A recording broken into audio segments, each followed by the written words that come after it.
Welcome back to Bellarmine University Welcome back to the campus of Bellarmine University. We are in Knights Hall for today's women's basketball matchup in the GLVC between the Mckendree Bearcats and the Bellarmine Knights. We're just about 3.5 minutes from tip-off in the national anthem.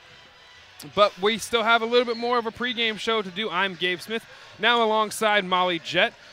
And we're excited for this game today. Molly, it's a pleasure to have you here next to me calling this game. Yeah, thanks for having me. And we're going to get back. We're going to talk about the Mckendree Bearcats now, the opponent of the Knights tonight. And this is a team, when you look at the records and the statistics, the Bearcats and the Knights are very similar. Mckendree doesn't shoot the three ball very well. They like to get the ball inside. And they have very similar records. Mckendree 12-11, Bellarmine 12-9.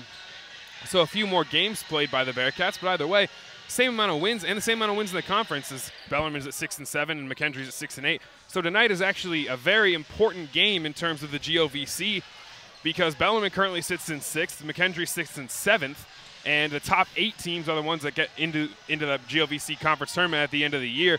And in terms of who's going to be playing postseason, one of these teams could be playing at the end of the year, and one of them might not be. Wow, that's amazing. They look really excited. They're warming up right now, and I think they're really excited. And this is going to be, it should be a very good game tonight between the Bearcats and the Knights. Looking back at their last game, they just lost to Southern Indiana 66-62. But there were some positives for Mckendree to take away. One of the main ones being that Jordan Heberg scored her career high and dropped 27 points. It wasn't enough to get the win, but she's had the hot hand recently, 17 points in the game before, and 27 against Southern Indiana. And you got to think the Knights are going to be worried about her scoring ability tonight coming in to Knights Hall on the road. Just a few more minutes until we get to tip-off here. And we're going to take one more quick break. We'll be right back here on the home of Bellarmine Sports, BU Radio. We'll be right back.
Welcome back to Knights Hall on the campus of Bellarmine University as we are just getting a few more minutes before we've got tip-off here at Knights Hall between the Knights and the Bearcats. We're getting a starting lineups announced here in the building at the moment, so we'll get right into that for both of these teams in this game. And we'll starting off with the first three guards for starting off with the three guards for the Bearcats. We're going to have Callie Pullman, Sydney Dekoff, Jordan Heberg, Megan Jensen, and Jordan Morton are your starters for USI. Once again, going through the five starters for the Mckendree Bearcats, it's Callie Pullman, Sydney Dekoff, Jordan Heberg, Megan Jensen, and Jordan Morton. Now, as we're waiting for the Knights to be announced here inside of Knights Hall, we're going to get through their starting lineup as well. We've got Katie Downey at one guard. We also have Bria Torrens at a second guard. Lauren Deal is also going to be starting for the Knights, as well as Mallory Schwartz. And so far, once again, Bria Torrens, Mallory Schwartz, Katie Downey, Lauren Deal are your starters for Bellarmine. And I'm still waiting to get word on who that fifth starter is going to be. We've seen Coach Dugan, mess with their starting lineups a lot this year, and our fifth starter is Allie Mayhouse.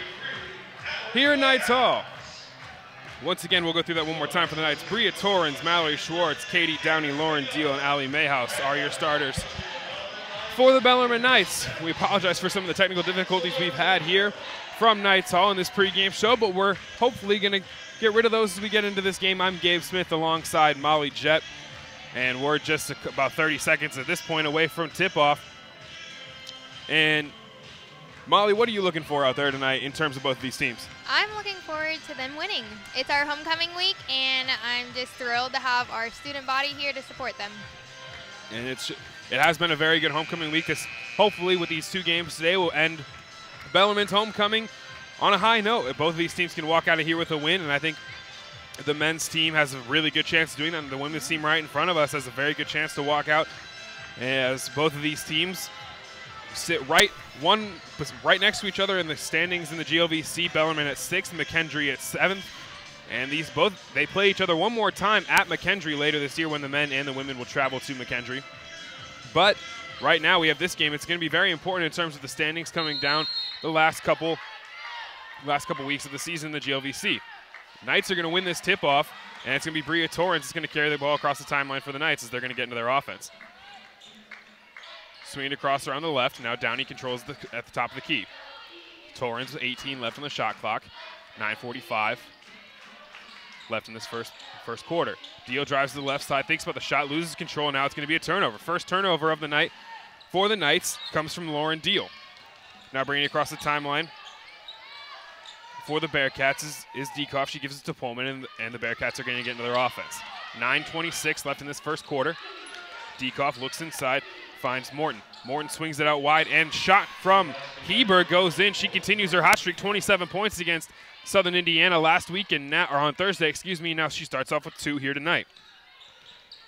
2-0 is the score. The Bearcats lead the Knights, and we're about 30 seconds in.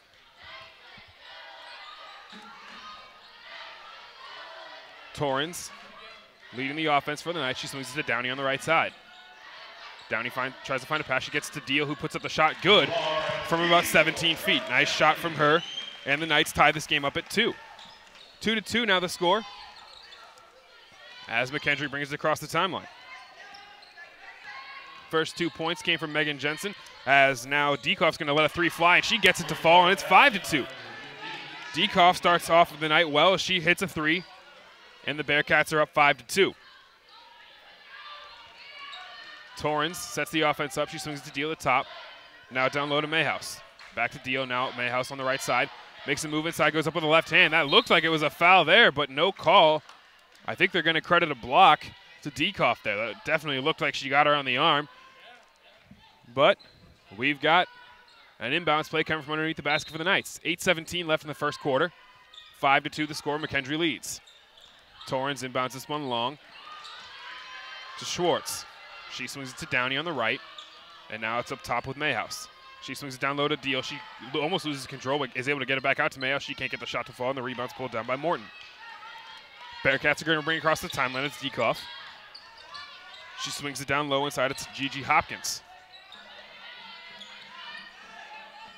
Now it's sent inside to Morton. She's looking for a pass at the top from the top of the key. And that's going to be a kick ball there as the entry pass was deflected away by Mallory Schwartz.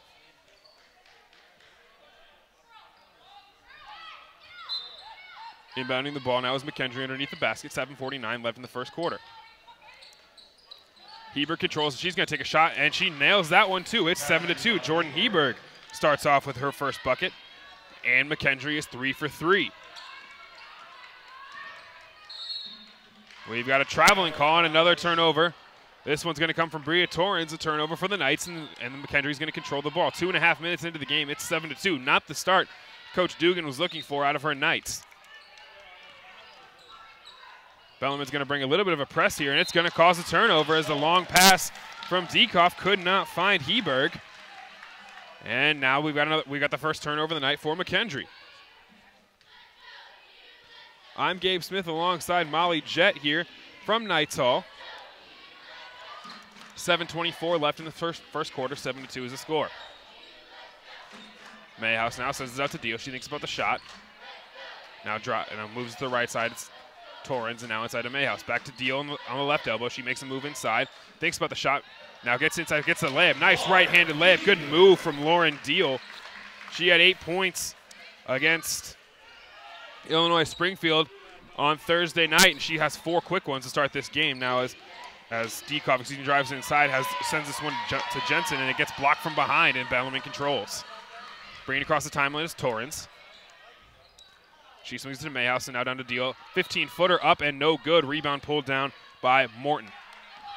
Now bringing it across the timeline is Pullman. She thinks about coming in transition. Now is going to pull the ball back out and controls on the left wing. Looking inside, Jensen was calling for it. She doesn't give it to her. Now it's Diekoff. Left wing, she's going to pull the ball back out. Gives it to Morton. And now at the top of the key, it's Pullman. Callie Pullman trying to get into the offense. Only 7 seconds left in this first quarter as a good entry pass to Jensen comes in and the 15-footer doesn't fall. Nice job finding Jensen did Pullman, but the shot just doesn't go. Torrens now sends this one to Downey. Downey has a chance at the layup, doesn't shoot it, and sends it back out wide. Now it's Deal.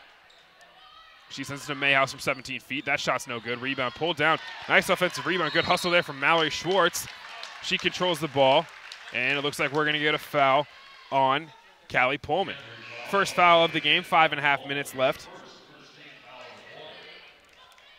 As checking into the game for Bellarmine is Taylor Hunter and Michaela Berry.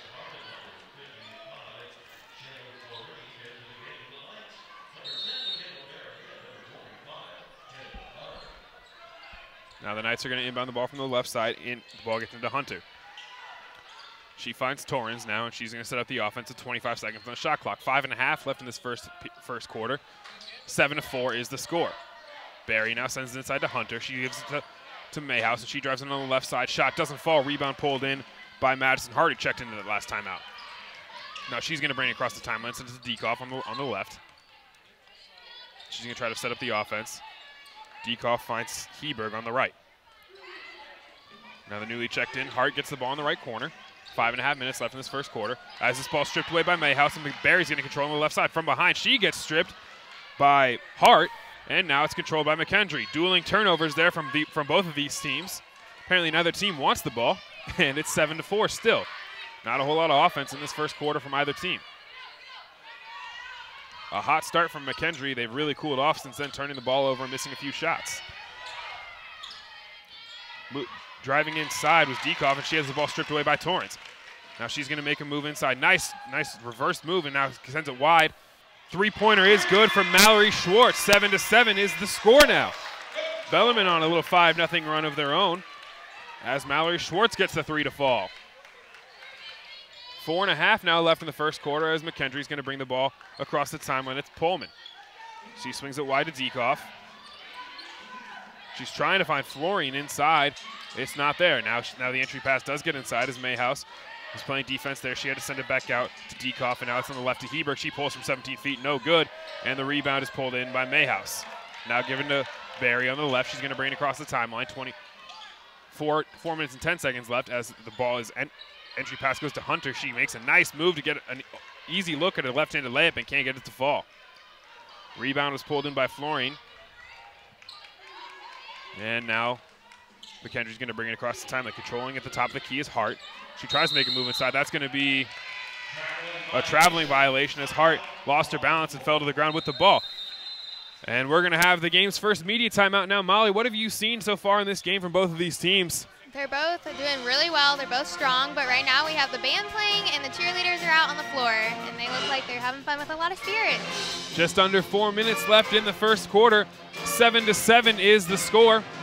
So far, your scoring line: 3 points for Mallory Schwartz, 4 points for Lauren Deal.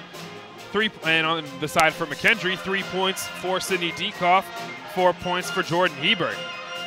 I can't say that's a surprising start for Jordan Heberg. She had 27 points in their last game against Southern Indiana, so she has the hot hand. She scored 17 in the game before that as well, so she has been on a scoring tear as of late. She shoots the ball at about 36%, but she's definitely improving on that these last couple games. Mckendree and Bellarmine are tied.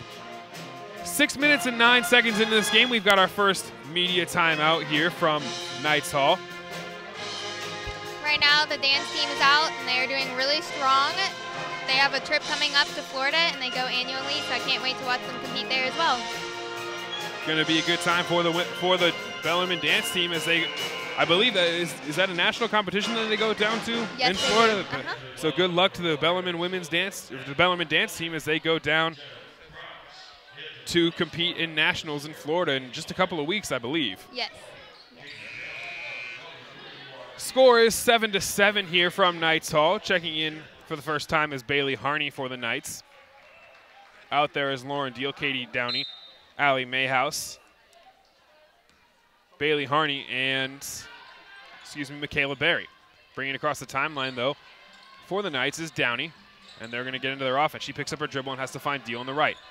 Entry pass inside comes to Liza Tibbs, who did check in for Mayhouse as the shot comes in from Michaela Berry, and she couldn't get it to fall, but she was fouled, so she's going to get two free throws here with a chance to grab the lead for the Knights. Second team foul of the quarter on Mckendree there. Berry can't get the first free throw to fall.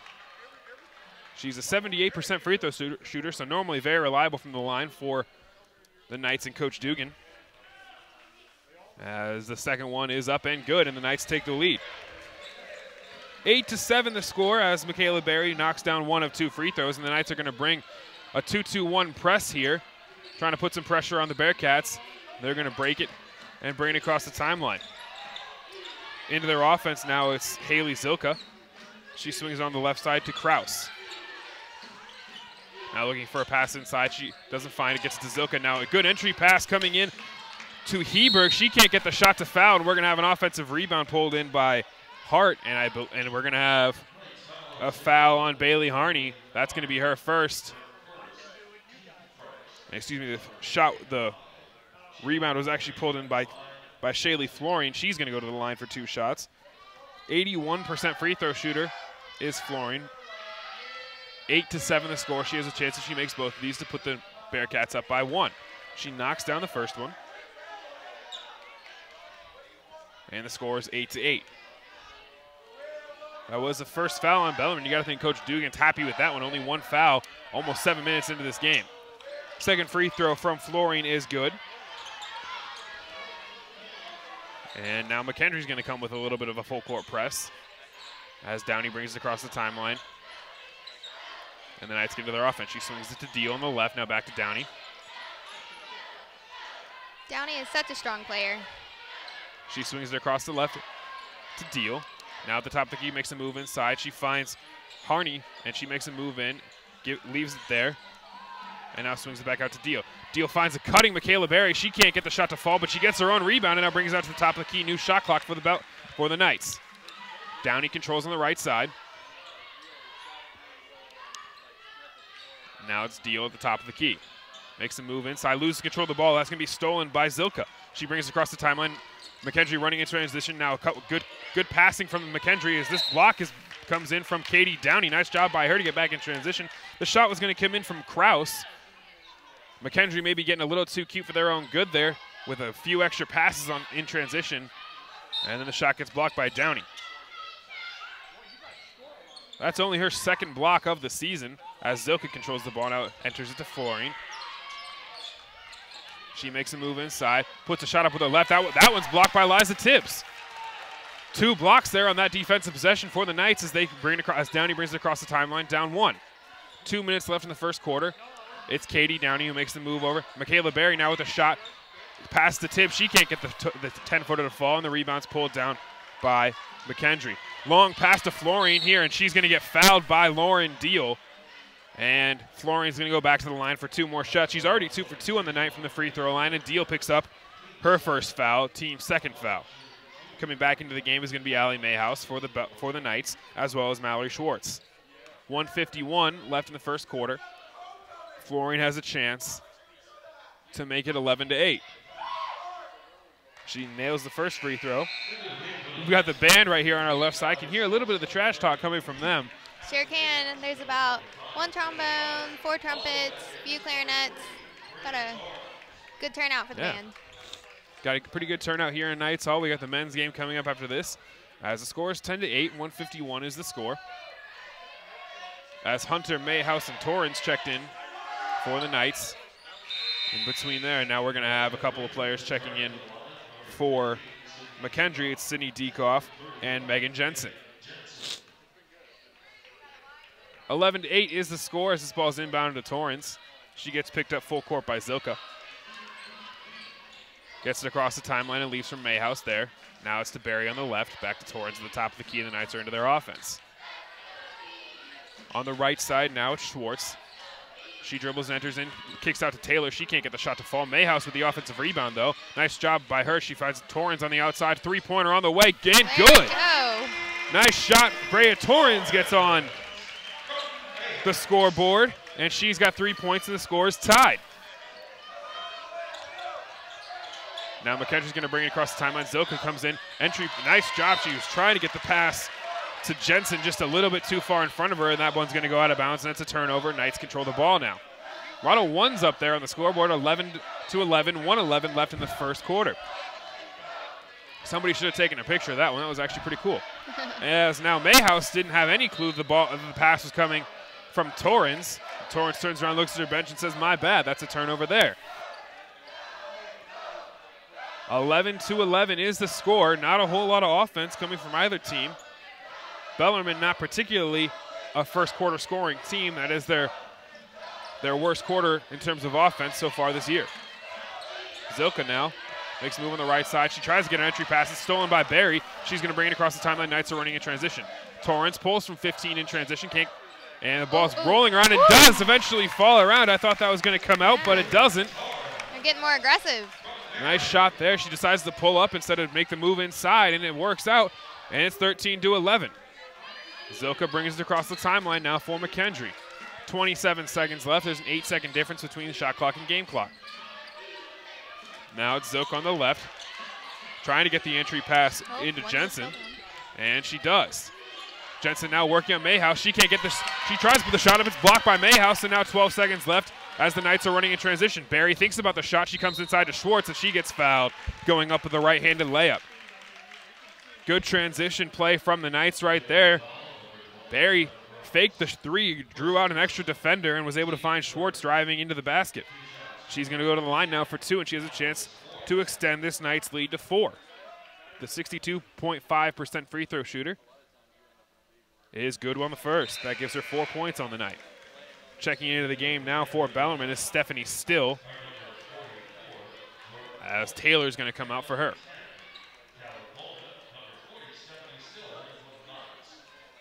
Student section has their hands up.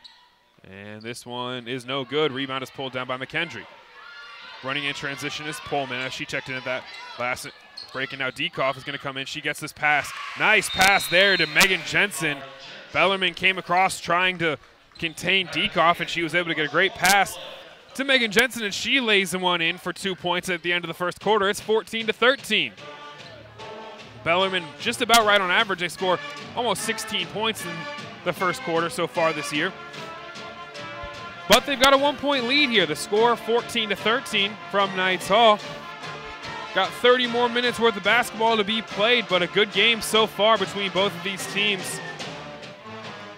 Now the cheer team and the dance team are out on the floor, and we've got a good crowd. We always have our regular attenders. And 14-13 is the score. We want to actually let everyone know at halftime, Molly Jett, who is alongside me, is going to be interviewing Dr. Susan Donovan, the president of Bellarmine University. So make sure you're tuning in during halftime to hear that one, because that's going to be a very good interview. Very exciting to get President Donovan on our second broadcast. I want to remind everyone this is the second broadcast of Bellarmine Sports from BU Radio in the last about 4 years, I believe. So we're still working out some kinks, but either way, we'll be back on the air next week. We're going to be trying to get the doubleheader on Thursday night, and we'll also be back with the next 2 games are against Lewis and the University of Indianapolis. 2 big games for the men's team, especially as those are 2 of the top 3 teams. As those are the top 3 teams in the conference right now, so that's going to a lot of big implications there for how that conference race is going to shake up in the regular season. There was a little bit of an update for what's going to be coming up the next couple weeks, but right now we've got a good game in front of us. Scoring in that first quarter, we had 5 from Bria Torrens, 1 from Michaela Berry, 4 from Mallory Schwartz, and 4 for Lauren Deal. Also, our women have won the last 3 home games in Knights Hall, so that's a really... If we can get them, that'd be great. Yeah, thank you. As we're just about ready to come back and kick off the second quarter as we still get some more music. I love this pep band that is over here. It's a solid group of kids. They get a lot of good music playing, and it makes Knights Hall pretty loud. Scoring, once again from Mckendree was 3 from Sydney Diekoff, 4 from Jordan Heberg, and 3 from Shaylee Flooring. President Dr. Donovan just got into Knights Hall. She's sitting over there, and she's watching our mascot. There we go. The Bellarmine Knight over there. As we've got both teams back out on the floor. Both teams back out on the floor to start this second quarter.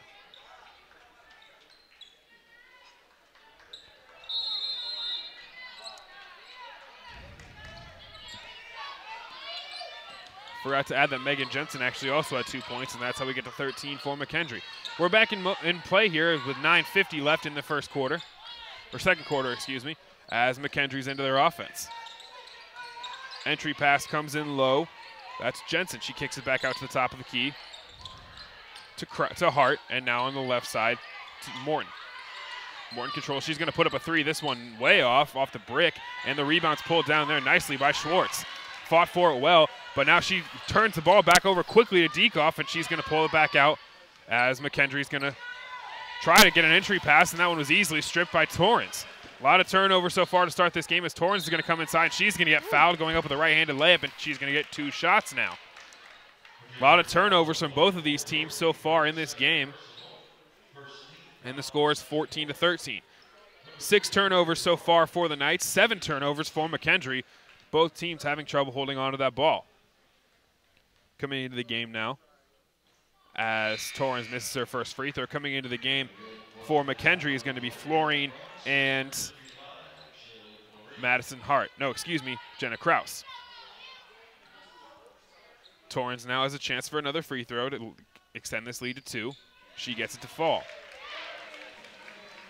That's her 5th point of the night.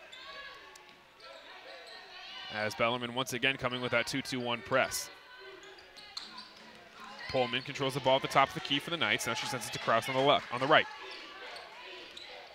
Driving in is Diekoff. She sends it back out to Kraus. She makes a move inside. Right hand doesn't get it to fall. Rebound knocked around, and we're going to get a foul on the rebound. Good positioning from Jordan Morton of the Bearcats, and we're going to get a foul on Mallory Schwartz. That is her team's first of the quarter.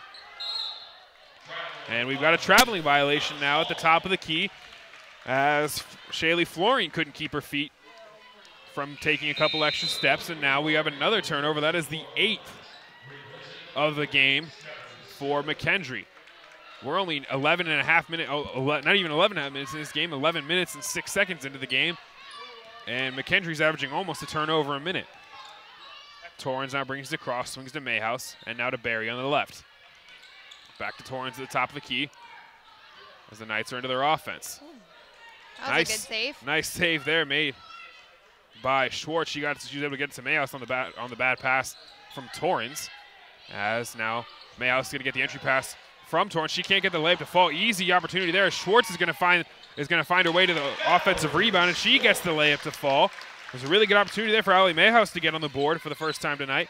She missed her layup, but a nice job by Schwartz to read where that rebound was going to be, collect it, and laid in with her right hand. 17-13, now the score, 8:10 left in the second quarter. Coach Dugan is on her toes, but they're doing well. It's going to be Kraus on the left side. She swings to the top. It's Diekoff. Thinking about the shot was Florine. Now over to Pullman on the left. She thinks about a skip pass, and now Florine once again. Good entry pass in there to Jordan Morton. Coach Dugan really angry. She thought that it was Torrens that was guarding her, that was getting shoved in the back. But either way, 2 points. As this pass is not deflected. It looked to me like it might have been, but it's going to be another turnover for the Knights. 17-15 is the score after 2 points were scored by Jordan Morton on that last possession.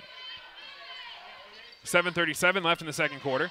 Pullman's going to bring it across the timeline as Harney gets ready to check in for the Knights. Florey now at the top of the key, gets it inside. Once again, that looks like a clean block to me from Mallory Schwartz, but the referee thought differently. It was a good entry pass to Jordan Morton. You can tell where Mckendree wants to go. They see that Morton's able to get some good positioning down there. And she had bodied out Mallory Schwartz very nicely, but that looked like a clean block. The referee disagrees, and now Morton goes to the line for 2 shots. Her first opportunity from the free throw line tonight. Schwartz is going to have to come out of the game now. That was her second foul. Also see Bellarmine alum Beth Bowers in the crowd tonight. I'm super excited to have her back with us. 17-6, 2:16 is the score after Morton gets her first free throw to fall. And she does get the second one to go. She's normally a 75% free throw shooter on the year. She knocks them down. She knocks both of them down there. This game is tied up at 17. And we've got a double dribble on Brea Torrens. She's looking around trying to figure out how that was a double dribble. Doesn't believe the ref. But that's another turnover for the Knights, and that's number 8 there. Both teams now with 8 turnovers. Only 12 and a half minutes into this game. Pullman controls the ball. Sends it on the left side. That's Diekoff. Entry pass is deflected by Schwartz. Our team is huddling up. Excuse me, that last foul on the last possession, correction was on Lauren Deal. She was the person who checked out of the game. Got my numbers confused there as the shot from 15 feet comes from Florine. She can't get it to fall. Rebound pulled in by Harney. Now bring it up the left side across the timeline. She sends it to Mayhouse at the top. And now to Torrens on the right. Hunter asking for the entry pass. She's got Morton. And she turns and fires from 12 feet. Can't get the shot to fall. Rebound pulled in by Diekoff. 5:45 left in this first quarter. 17-17 is the score as Pullman is going to get the ball on the left side. Now we've got a foul on Taylor Hunter. That's going to be her first. Knights' third of the quarter. That's the first foul on Taylor Hunter. She, I guess, had shoved Madison Hart there in transition, but couldn't exactly see the play happen really quickly. And couldn't exactly see what happened as Kraus is going to get this inbounds pass. She thinks about trying to enter it to Florine. She now gets the pass from Diekoff, and it was deflected away by Mayhouse and collected by Harney. Another turnover for Mckendree. Both teams are having trouble keeping control of the ball as Mayhouse gets it on the left block. She's going to fire from 15. Can't get it to fall. Rebound pulled in there by Hart. 6:23 left in the second quarter as Diekoff controls on the right side. Entry pass comes in to Florine. Now she sends it back out to Diekoff. She's going to fire from 25. Doesn't get it to fall. And rebound pulled in by the Knights. Not a whole lot of offense in this game so far. Only 3 more points on the board for Bellarmine in the second quarter. Schwartz controls and sends it to Hunter. She's going to fire a three from the top of the key. No good. Rebound fought for by Mayhouse, but it's going to be deflected. She is going to end up deflecting it out, and the ball. No, she did make the save. I can't tell. The referees, I couldn't see the signal from the referees, and now Mayhouse is going to come back. Bellarmine is going to stay in their 2-2-1 press. Good hustle there from Mayhouse. She just couldn't get control of that ball now, as Pullman is going to control and bring it across the timeline for Mckendree. 5:45 left in the second quarter. Now it's Kraus on the left side, looking for an entry pass. She finds Hart at the top of the key. Now ball is entered down low, and we got a foul on Allie Mayhouse. She's telling the referee that he needs to be looking for an offensive foul before that entry pass. She's getting pushed away. But either way, the call right now goes on Mayhouse. That's her first, team's fourth, so one more foul. And Mckendree's in the bonus in the second quarter. First free throw from Jensen is good. And Mckendree leads by 1. Coming into the game now for Bellarmine, or at least at the next dead ball, is going to be Eliza Tibbs. And that next dead ball is actually right now. Eliza Tibbs checks into the game for Mayhouse. And Zilka checks into the game for Pullman. For Mckendree. Downey also checked in the last break, and now she's going to throw a pass away, and another turnover once again for Bellarmine, and it was collected by Zilka in the backcourt. I think she's going to get credit for a steal there. It's one of the easiest ones she'll ever get. As Dekov makes a move inside, she's going to put one up with a left hand. She can't get it to fall, and that one's going to be tipped out by, that is the correct call, as Feldkamp tipped it out. She was getting boxed out by Jensen. Dugan doesn't look too happy right now. Her team down by 1. 5:15 left in this first half. Kraus now is going to fire for three. She can't get it to fall. Rebound pulled in by Hart. Katie Downey, a good positioning, but she's a lot smaller than Hart, and Hart was able to reach over and get that ball as Barry gets ready to check in for the Knights. Now controlling is Zilka. She makes a move inside, and on the left elbow, kicks back out to Kraus. Hart had a chance to look at a three, but she decides to drive in, can't get the shot to fall, and this one's deflected out by Tibbs. We've got a timeout on the floor now for immediate timeout of the second half. We're going to take a quick break. The score is 19-17. We'll be back in just a minute here from Knights Hall. 19-17. We'll see you in a couple minutes.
Welcome back to Knights Hall on the campus of Bellarmine University. 19-17 is the score in this game between the Mckendree Bearcats and the Bellarmine Knights.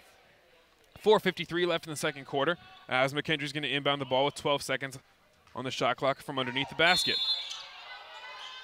Inbounds pass comes in as Zilka controls on the right side. Now she sends it up to the top to Dekov. She makes a move inside and sends it back to the top to Kraus. Now, Kraus is going to fire for three, and she knocks it down. 22-17 is now the score. Downey brings it across the timeline. And the Knights are going to get into their offense. Nice shot there from Madison Hart, and she extends the lead for the Bearcats to 5.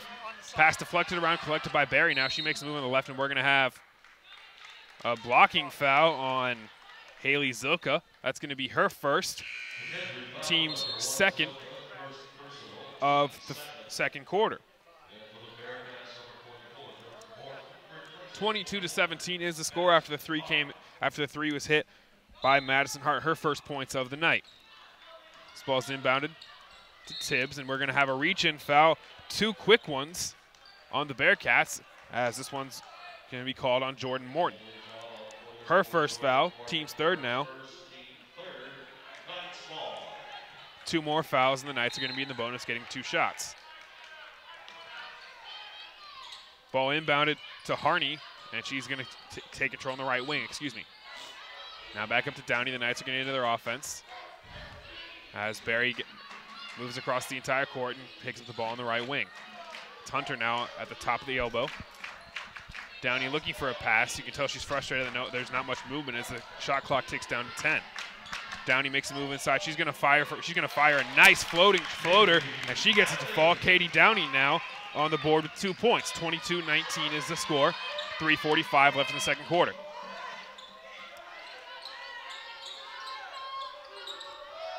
Kraus controls on the left. Now she swings to Diekoff.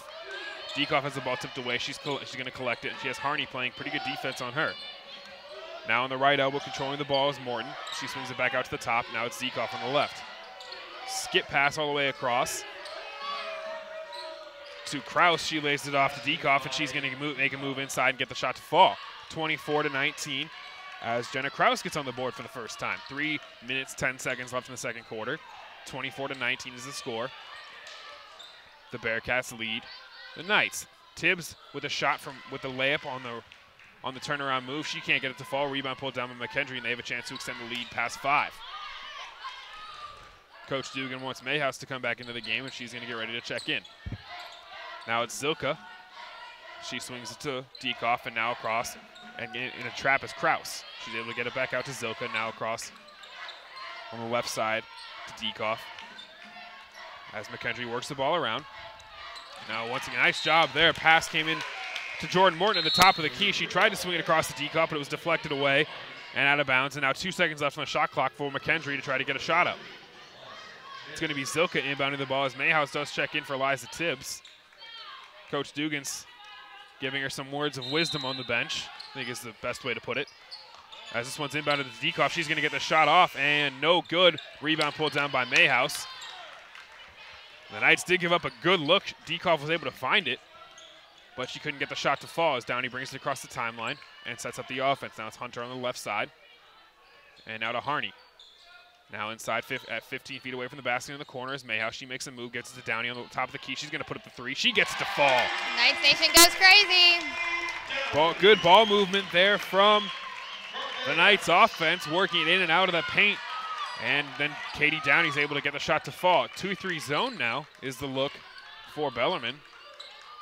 As the entry pass comes into Morton, she swings it back out to Kraus. Now nice move inside by her, but a block from Katie Downey. From Downey, from Barry, excuse me, as the shot was put up by Johnson. Now the Knights are running in transition. Downey's going to leave for Barry. She's going to pull from 20 feet. Looked like it could have been a foul on the 3-point attempt as the shot didn't fall, and now Downey's going to run into Diekoff. Both players ended up on the ground at one point there. A lot of aggressive play in these last 30 seconds by both of these teams. Yes. I think is the best way to put it. Schwartz is going to check back in for Taylor Hunter. And into the game for Mckendree is going to be Madison Hart.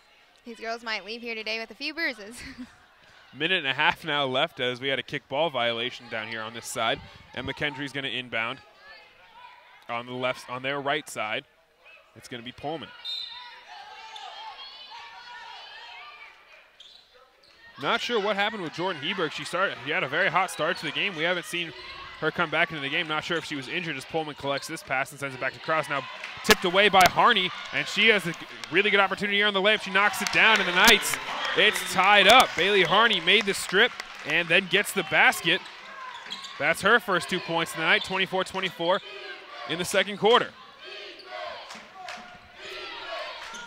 As Kraus is going to fire from 3, no good, but Hart's there for the offensive rebound. She puts a shot up, can't get it to fall. Now another offensive rebound pulled in by Jensen. She can't get the shot to fall, and the Knights get away with giving up a few offensive rebounds there. So we have a kickball violation on the left side. Knights are trying to run in transition. Nothing there. And we're going to have another inbounds play from the left side. We've got more students coming into the game right now. We also have a men's game at 3 o'clock if you would like, 3:15, excuse me, if you would like to come by the door and pick up a ticket. G.G. Hopkins is going to be a very good game between the Knights and Mckendree coming up in just a couple hours. Barry now controls at the top of the key. His pass, she was trying to get it to Downey. It was deflected away by Pullman. Both teams really having trouble keeping control of the ball. Haven't turned it over per se as much the last couple minutes, but a lot of pass deflections and a lot of jump passing lanes from both teams. 10 turnovers for Mckendree in this first half, 9 for Bellarmine with 43 seconds left. 17 on the shot clock. Downey drives in, swings it out to Schwartz. She puts up the 3 from the corner, can't get it to fall. Rebound pulled in by Mckendree and Jensen. Now she gives it to Hart, and she's going to bring it across the timeline with 30 seconds left. 7-second difference between the shot clock and game clock as Hopkins gets the ball on the right side. She sends it back to the top to Hart, and now over to Pullman. Stripped away by Barry, and we're going to have a jump ball as both players are fighting for it, and the ball is going to go to Bellarmine. That got a little intense. Think got the crowd excited. Really nice play there by Michaela Barry. Scrappy play. She gets down on the floor and forced the jump ball at 22 seconds now. Left, the Knights can hold for the last shot. Schwartz is going to inbound for Bellarmine, and as we get towards halftime, we want to remind everyone Molly is going to be sitting down with Dr. Susan Donovan, the president of Bellarmine University, as Downey brings it across the timeline. 24-24 is the score. Knights are going to be able to hold for their last shot here. Only 6 seconds left. Coach Dugan frustrated that the Knights haven't gotten into an offense. We got 3-2. This pass deflected away, and no one's going to get a shot off here as the end of the first half is here. 24-24 is the score. We'll go through your quick scoring. We'll go through your scoring update real quick. Sydney Dekoff has 5. Jordan Heberg had 4. Megan Jensen had 4. Jordan Morton also had 4. Jenna Cross with 3. And Florine had 4 for the Mckendree Bearcats.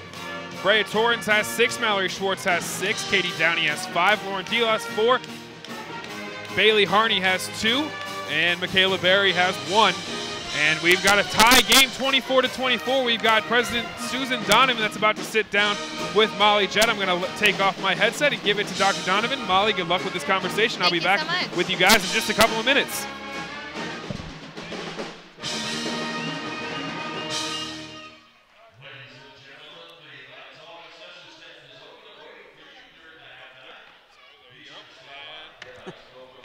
Hello, Dr. Donovan. How are you today? Good afternoon. I'm great. Thank you. I'm glad you're here today. I know you come to all the games with your husband quite regularly. We do. Yeah. What's your favorite thing about Knights Nation? I love that everybody comes out to the games. That's great. And we have such a great group of student athletes. Yes. What's not to love? I know, right? And today, of all days, is homecoming week, so we've got Night of Honor coming up. Definitely. Get a night the Knights. Yes, I'm very excited about that. And just as a reminder, Dr. Donovan came to us in October of 2017, and we are just thrilled to have her. In June, actually. Okay, in June. Okay. That's good. Yes. Well, what is your favorite thing about Louisville so far since you've moved? Well, it's a great foodie town. Love that. And my husband and I live close to campus, so that's great. We live a mile away. Yeah. So Bardstown Road is a favorite of ours. Yeah, I'm sure it is. Do you walk any to school? I walk almost every day. I did not walk today, but I walk over to the back of campus on Norris, and then I walk around the campus, and I walk home. It's about 3 miles, so it's a great walk. Wow, that's impressive. Yeah. Do you see any students as you go? Not often. I usually go pretty early in the morning. It's usually 6 or 7, but I do see a lot of neighbors and some faculty on occasion. Very nice, very nice. I do know a lot of our surrounding neighborhoods have fans come into Knights Hall quite regularly. Do you know any of them personally? You know, I don't know a lot of the neighbors, just neighbors in our neighborhood, but I do see them, you know, throughout when I'm walking, and I think it's great that we live in a residential area and that the students have a great relationship with our neighbors. I do too. As Bellarmine as a whole, what do you think is one of the most impressive things that you would like to share? Well, I love our students. That's always great. They're very engaged. And you see that play out in our alumni as well. Our alumni show up for things. You know, we had a beautiful awards night last night for our alumni, which we had almost 300 people there that were honored. And it was such a humbling experience. We had, you know, a young alum who, class of 2004, who does Catholic services, relief services with disasters. We had a colonel in the Air Force. People that had started the trivia night, the alumni trivia night, which has raised over $120,000 for scholarships for our students, and they get 750 people out for that. So the engagement of our students that flows into the engagement of our alumni. Yes, and I, as a student, am so appreciative of our alumni because I know they come back every year, and I know they donate, and I would not be here without them. That's right. Well, and we just kicked off, I think it was last week or the week before, the alumni mentoring program, and we had 250 students and 250 alums show up for one-on-one mentoring. And yes, we did. I actually participated in it last year, and my mentor is actually a reporter, an investigative reporter at WHS 11. Which is incredible. Yes, it's fantastic. It's all about networking these days. It is. I call it the Life Net. Yes. The Bellarmine Life Net. That's great. These people you'll have for the rest of your lives. I can see it on a t-shirt coming soon. That's good. Yes, and I saw in the crowd with us today is Beth Bowers. She graduated yes, recently. She's exactly. It's great to have them back. We had some from the Bellarmine Society. We're back for a little program this morning. And, you know, I'm told I didn't get there because I was at the alumni awards night, but that we had a sold-out crowd at our dance last night for the homecoming dance. Yes, we did. That was a great dance last night. I went and we actually received a little cup, or a glass last night after it. The theme was Night on the Town, so it was spectacular. Yeah. I'm really appreciative for BAC. They always plan spectacular events, and we always have our faculty and staff there to support us the whole way. No, it's great. It is great. What's your favorite Bellarmine tradition so far? Oh, I don't know. There's so many traditions. You know, homecoming is right up there. I think that's a really great tradition. You know, I like a lot of the events around Christmas time too. The sort of when the families of the alumni come in for Christmas, when the Christmas tree lighting occurs. We just started a new one. The Lessons and Carols was a wonderful event in the chapel. You know, I've been talking to Dr. Ryan, Helen Grace Ryan, about really spelling out all our traditions on our website and for everybody to see, because there's some really characteristic traditions of Bellarmine itself. There sure is, and a couple of my favorites are Sparks at Night. Yes. That one's really fabulous.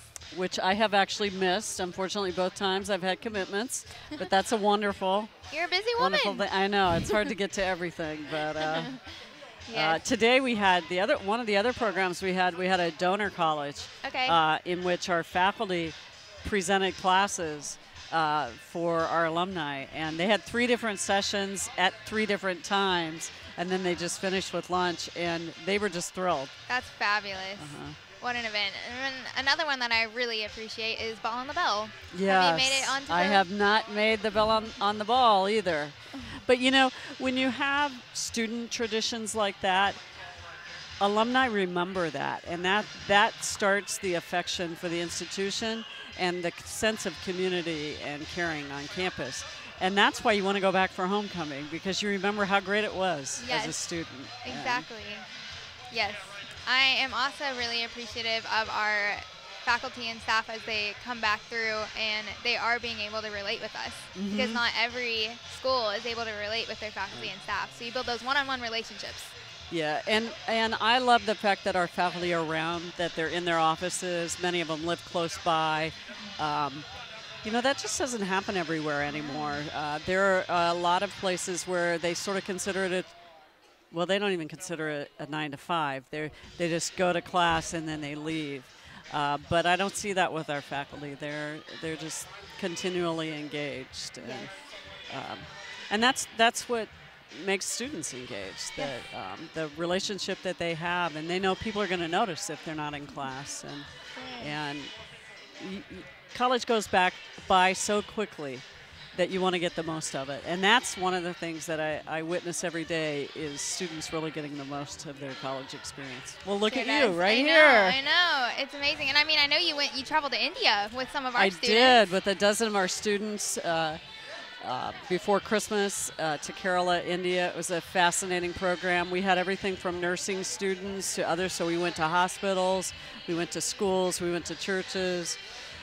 Really got the most of that. My husband is about to go on the Guatemala experience with 32 of our students, and there's a couple of dentists that will be going with the group, doing really meaningful work, and they've raised money all year to take with them to really help an area that needs our help. So yes, and I'm going to be able to participate on an alternative spring break trip for the first time. Oh, how nice! Where are you going? I'll be going to New Orleans. Oh, that's great. Yes, I'm very excited. Still a lot of work that needs to be done down there, so that's great. Yes. Yeah, and my husband went on the Belize trip last year with the biology.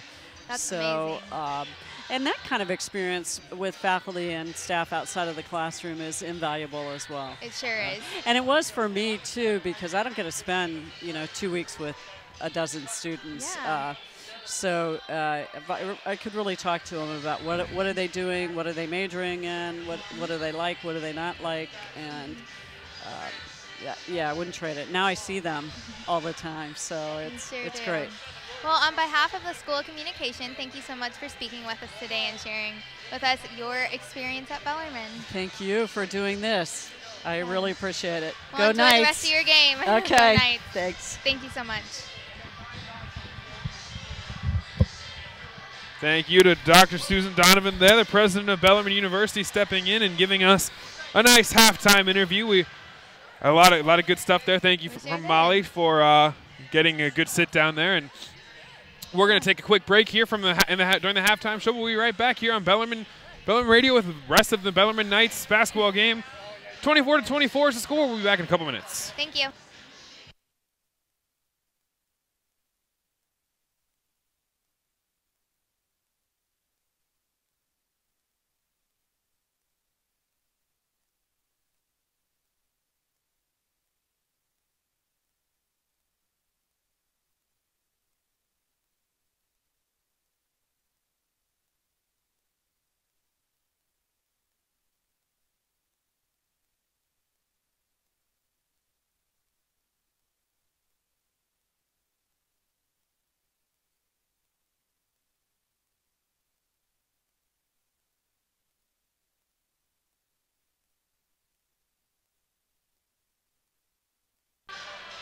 Welcome back to Knights Hall. I am Gabe Smith, now alongside Doug Orme, the voice of Bellarmine men's basketball on, sorry, excuse me, what's the 970 WGTK. Yeah, 970 WGTK. Doug Orme is joining me here for a small little sit down with me, and we've got a big game coming up between the Knights and Mckendree, or the men's team and Mckendree, in just about an hour and a half. But then we also have Lewis and Indianapolis coming up next week. Those are two huge games.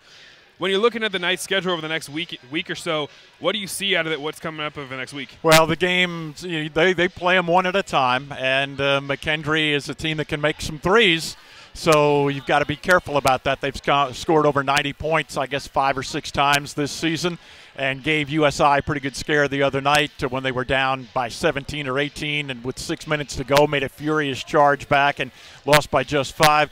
So, they'll try to take care of Mckendree today and send former Knight George Suggs home a little disappointed coming back to his alma mater. And then, of course, as you say, next week you're playing teams that have defeated you on their home court in Indianapolis and Lewis. So it'll be an opportunity to turn the tables. And the question is, how healthy will Bellarmine be at that point? And, we saw on Thursday night both Chavarsky Corbett and Daniel Ramser were not able to play. Adam Eberhard had some injury issues. He was back at full strength.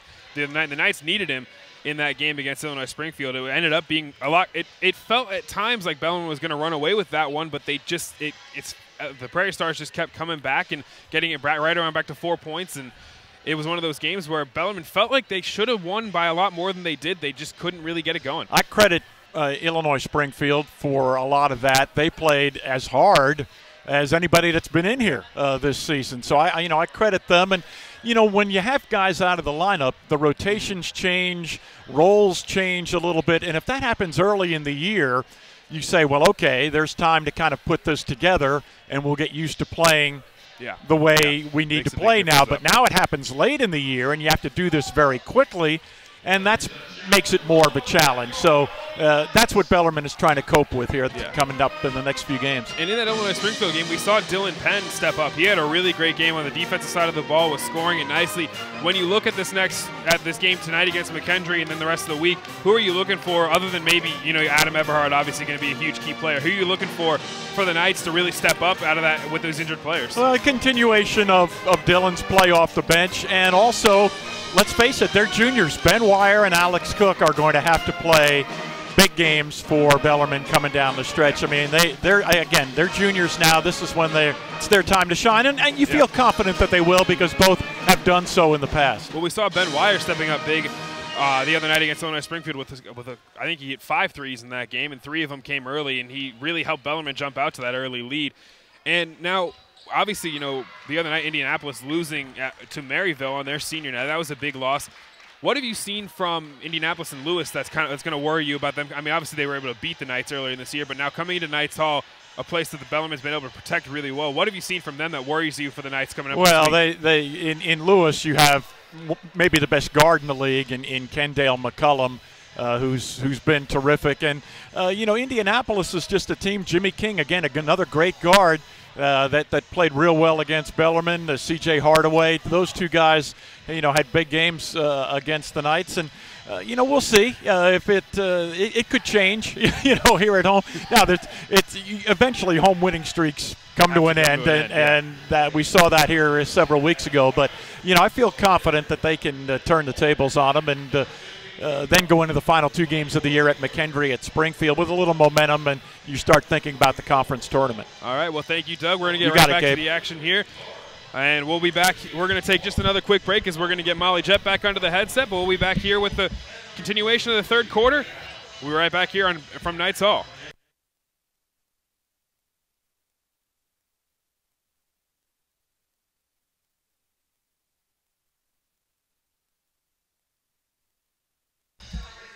And we're back here at Knights Hall. We took a quick break there. I want to thank Doug Orme for joining me there, men's voice of the Bellarmine Knights. As we're getting ready to start this second half between the Mckendree women's basketball team and the Bellarmine women's Knights. 24-24 is the score. Mckendree inbounds this ball now. A quick basket entry pass comes into Morton, and she's able to get 2 easy points to start at 10 seconds in. 26-24 now is the score. The Knights down 2 after that first bucket by Jordan Morton. 9:35 now left as Mayhouse gets the entry pass and sends it back out to Deal. She was limited on minutes as Downey drives in on the left and puts this one up with the right hand. Can't get the fall.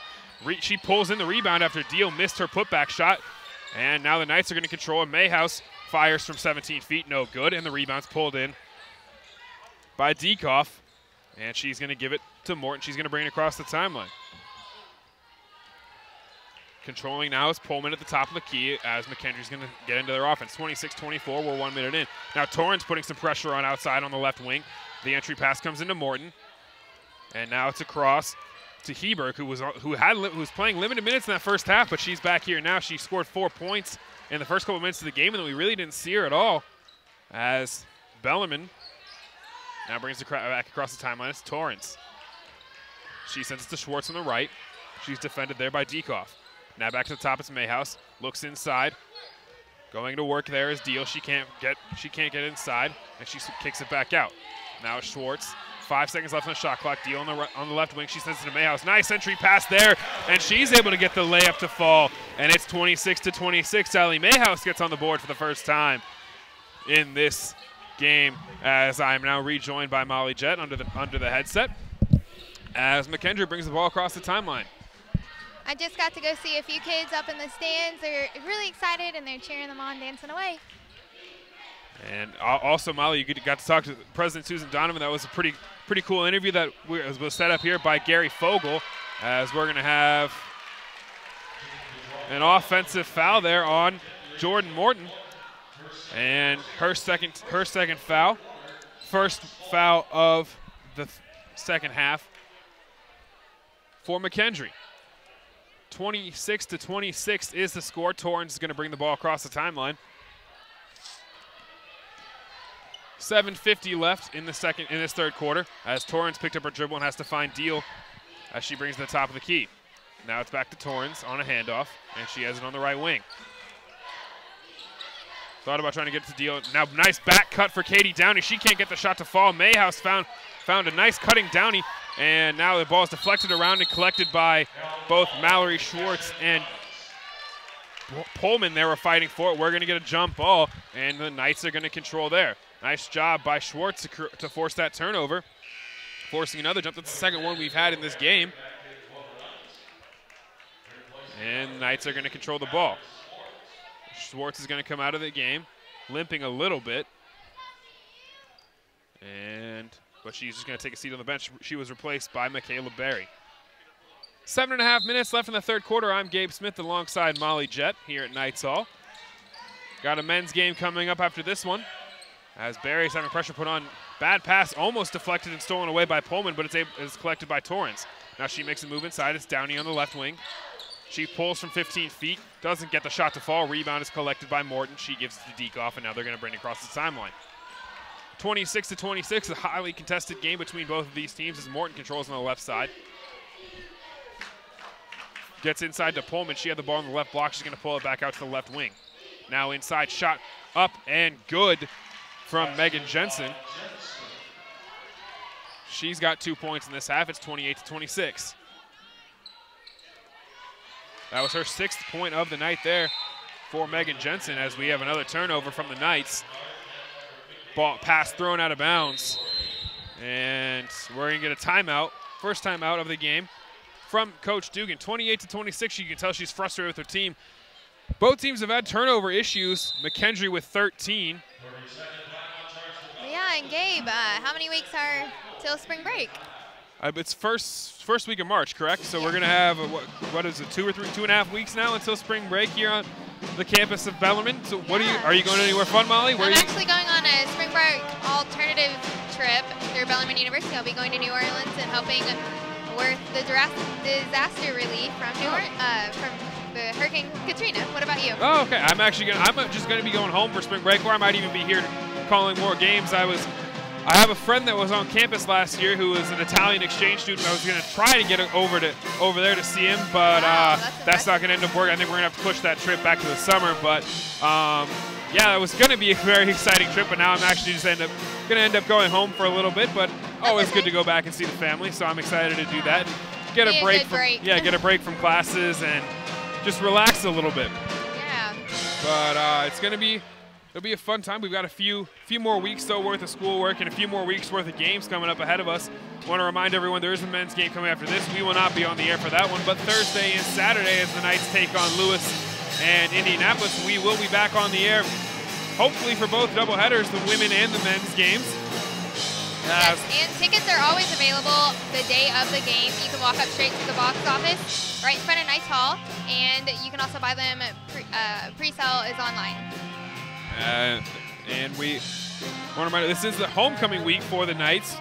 So we had a lot of homecoming events going on, and we were able to talk. Molly was able to talk with Dr. Donovan during halftime about all the events that are happening around campus at Bellarmine right now. As Mckendree is going to inbound the ball and bring it across the timeline, it's Pullman. She controls on the right side and now leaves it for Hart. Excuse me. As now Deekoff drives into the left side. That shot's blocked by Mayhouse. Allie Mayhouse had a good game blocking shots.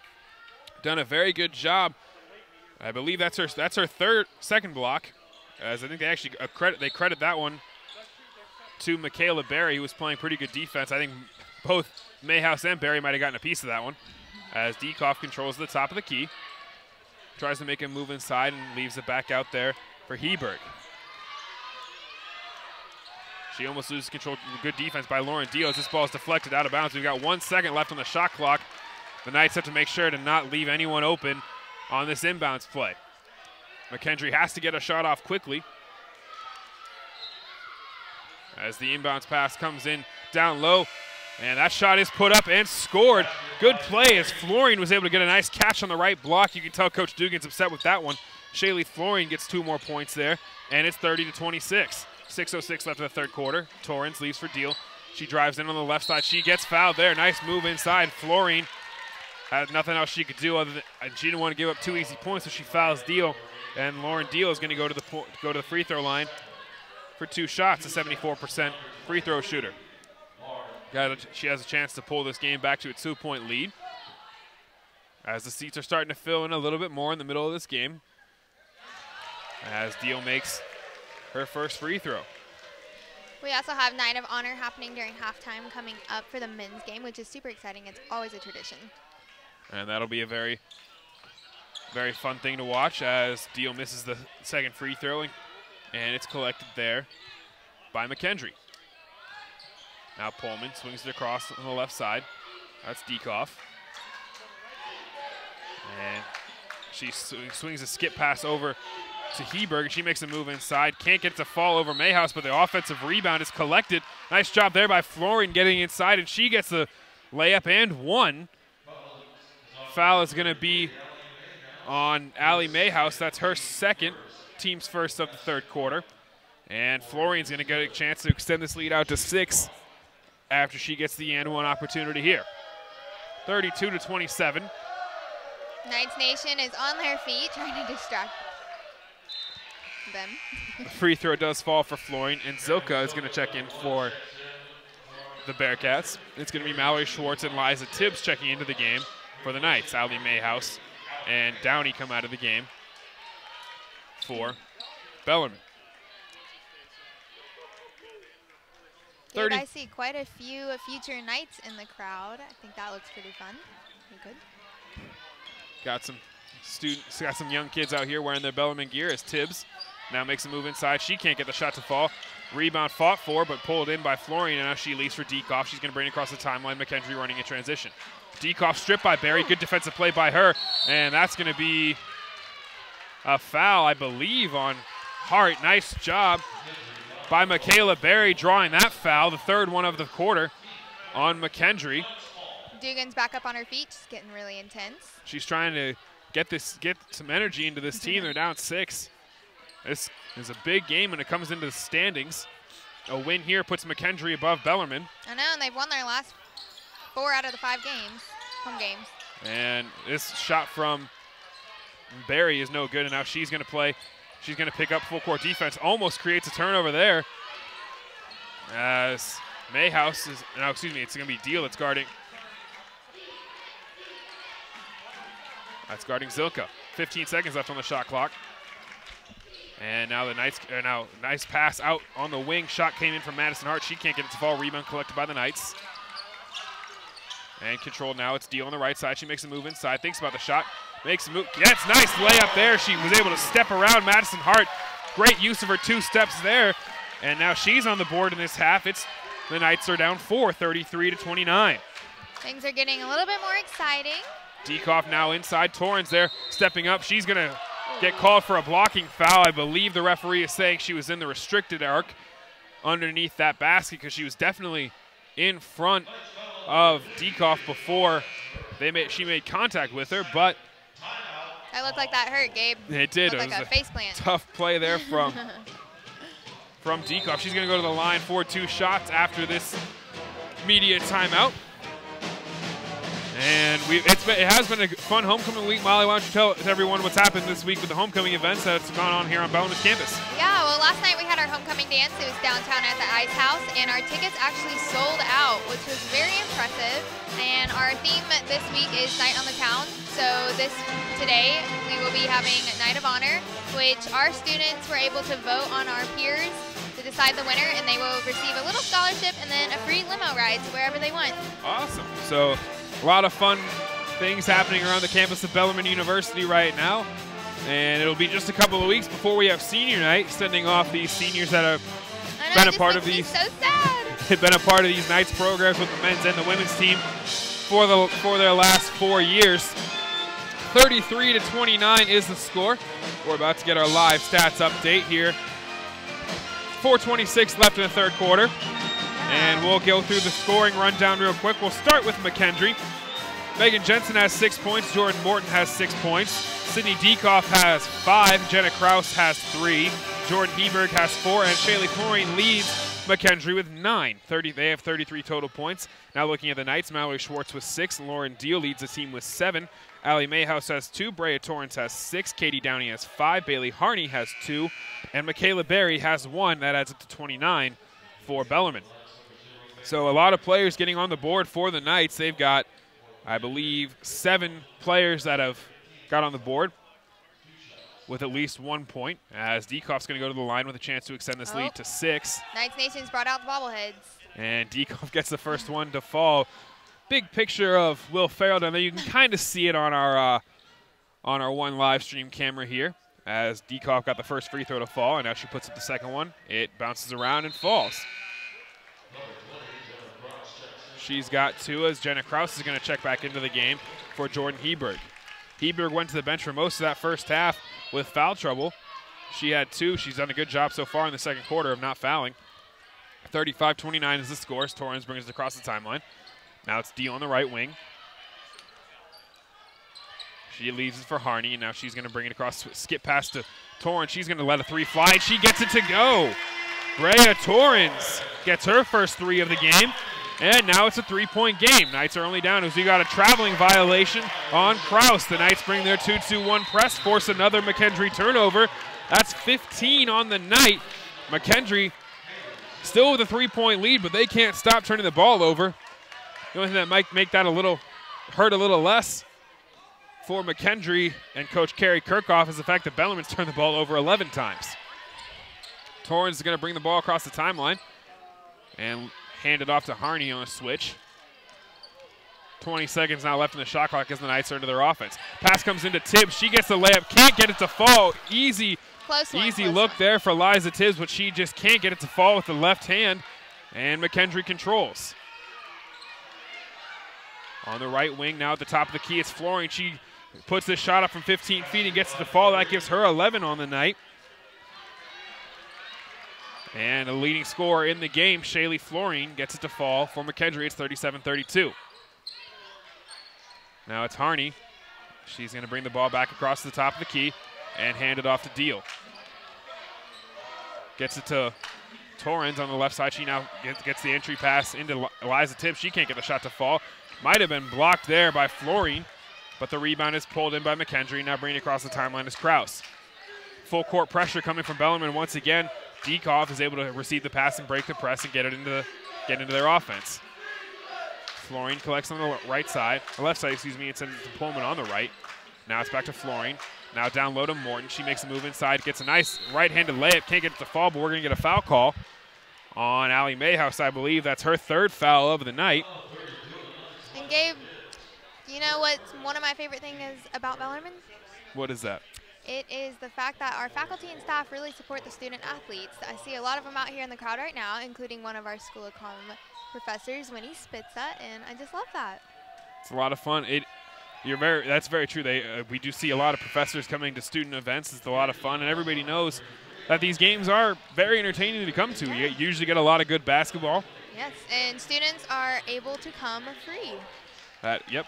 Another great thing that you get when you come to Bellarmine University. Yes. As Morton knocked down her first free throw. And it's a 6-point game, 2.5 minutes left as this free throw rolls around the rim and falls, and it's 39-32. As Coach Dugan is giving the referee an earful, and she seems at least content with what she said as the referee walks away. 2.5 minutes now left in the 3rd quarter as Downey controls on the right wing. She gives it to Harney at the top of the key. Now a screen from Deal. We've got more students coming in. And now Schwartz, nice entry pass to Downey. She can't get the shot to fall. Rebound collected by Mayhouse. Good backdoor pass and cut from Katie Downey as Schwartz able to get inside. She can't get the shot to fall, and rebound controlled by Morton. Now trying to run in transition are the Bearcats, as Heberg is able to collect this pass on the right block. Goes up for the shot, and she gets fouled, so she's going to go to the line for 2 shots. The pass came from Pullman in transition. A chance to extend this lead out to 9 for Mckendree. Also, I don't know if anyone knows this, but there is a free sign-up on the Daily Night for a trip to Flying Axes downtown where you can throw some axes, so that's pretty exciting. Any Bellarmine students out there listening to this, make sure you're heading over, check out the Daily Night. There's a link there, like Molly just said. And, I mean, I might have to do that. Throwing some axes sounds like a lot of fun. I know, there's only 20 spots available, so you gotta jump on it. Heberg knocks down 1 of 2 free throws. She has now 5 points on the night. The Knights did a good job making sure she didn't score too much in that first half. They got her into foul trouble, so she had to sit for most of that second quarter. But it's an 8-point game now. Downey brings it across the timeline on the right wing. Now swings it inside to Mayhouse. She is able to collect the pass. Now out to Deal. She's going to fire from 3. Can't get it to fall. Rebound collected by Schwartz. She's going to send it back out. Almost sends it out. Thought about sending it back at the top of the key, but she gives it to Deal in the left corner. Now she's trapped there. And almost sends this one into the backcourt, but Schwartz is able to collect. 19 seconds left on the shot clock now. Schwartz makes a move inside. Now Mayhouse fires from 15 feet. Can't get the shot to fall. Rebound tipped around and collected by Deal. And we're going to get an offensive foul on the rebound called on Mallory Schwartz. That's a 15 foul, so I believe it was a player control foul, so that's actually, that means we're not going to have free throws on the other side, even though it was the 15th foul of the quarter. Normally, if it had been on the defensive side, we get 2 free throws. But so we have an inbounds pass. And Pullman's going to control and try to bring it across the timeline. She does. 24 seconds down the shot clock. The Knights are using that 2-2-1 press to try to put some pressure on and take a couple extra seconds off that shot clock. Steal here by Schwartz as the entry pass was trying to get to Morton. But nice job there by Schwartz to deflect it and take control. Downey hands it off to Schwartz. Minute and 10 seconds left in the third quarter. 40-32 is the score. As Barry gets the entry pass into Taylor. She can't get the shot to fall, and rebound is collected by Mckendree. Heberg almost slips and falls. Might be a little sweat on the floor there as Mckendree's going to pull this one back out. 52 seconds left. As Kraus gives to Morton on the elbow, and now over to Pullman on the left side. Jensen was asking for the inbounds pass, and then she leaves it for Heberg, and Heberg can't get the pass to fall, or the shot to fall, excuse me, from 15 feet as Downey makes a move inside. Nice spin move, can't get the layup to fall.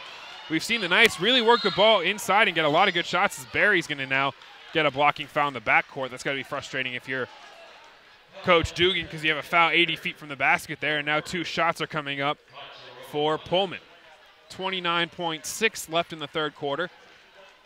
Pullman's got a chance to extend this lead to double digits. It would be the biggest lead of the game for either team. As Brea Torrens is getting ready to check back in for the Knights. First free throw from Pullman is no good. She's still... So I know, Gabe, that I think you cover other sport events on campus. So what? We're going, yeah. So we're going to be covering other events. We had our first broadcast of the men's game last Thursday night as the Bellarmine men's took down Illinois Springfield, and Pullman misses this next second free throw here. But we're going to be covering baseball, basketball, lacrosse, possibly, hopefully some softball in there as well.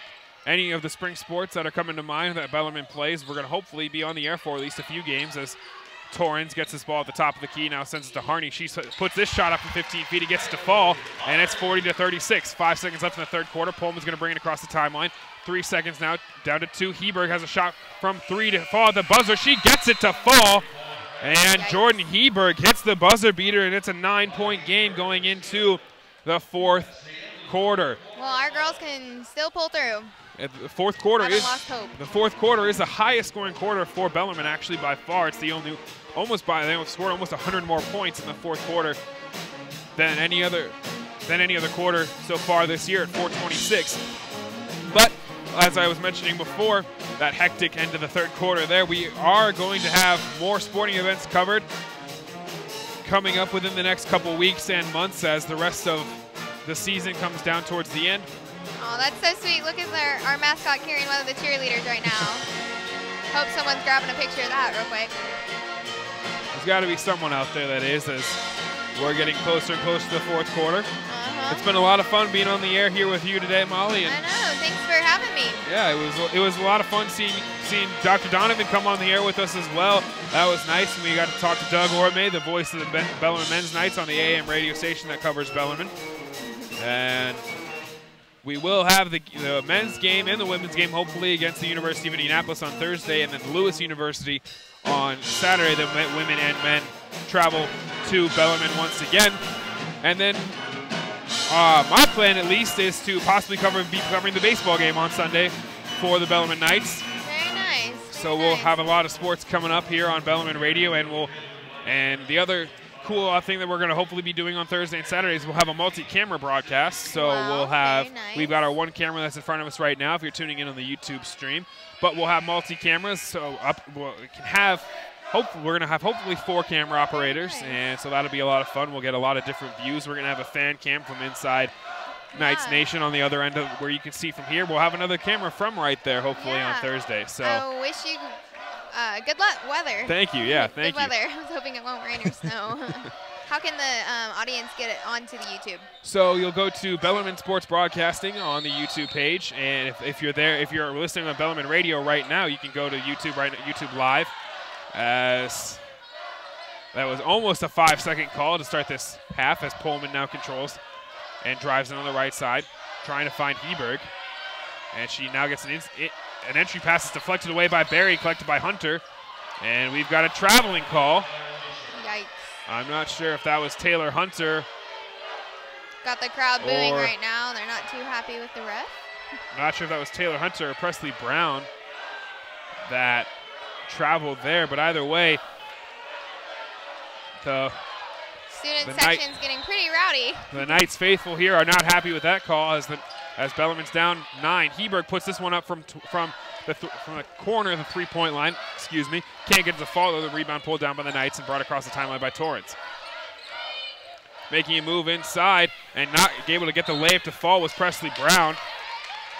She had a good opportunity with her left hand there. Couldn't get it to fall. Was trying to get the lead back to 7 points, as we're going to have an inbounds pass coming in from Barry.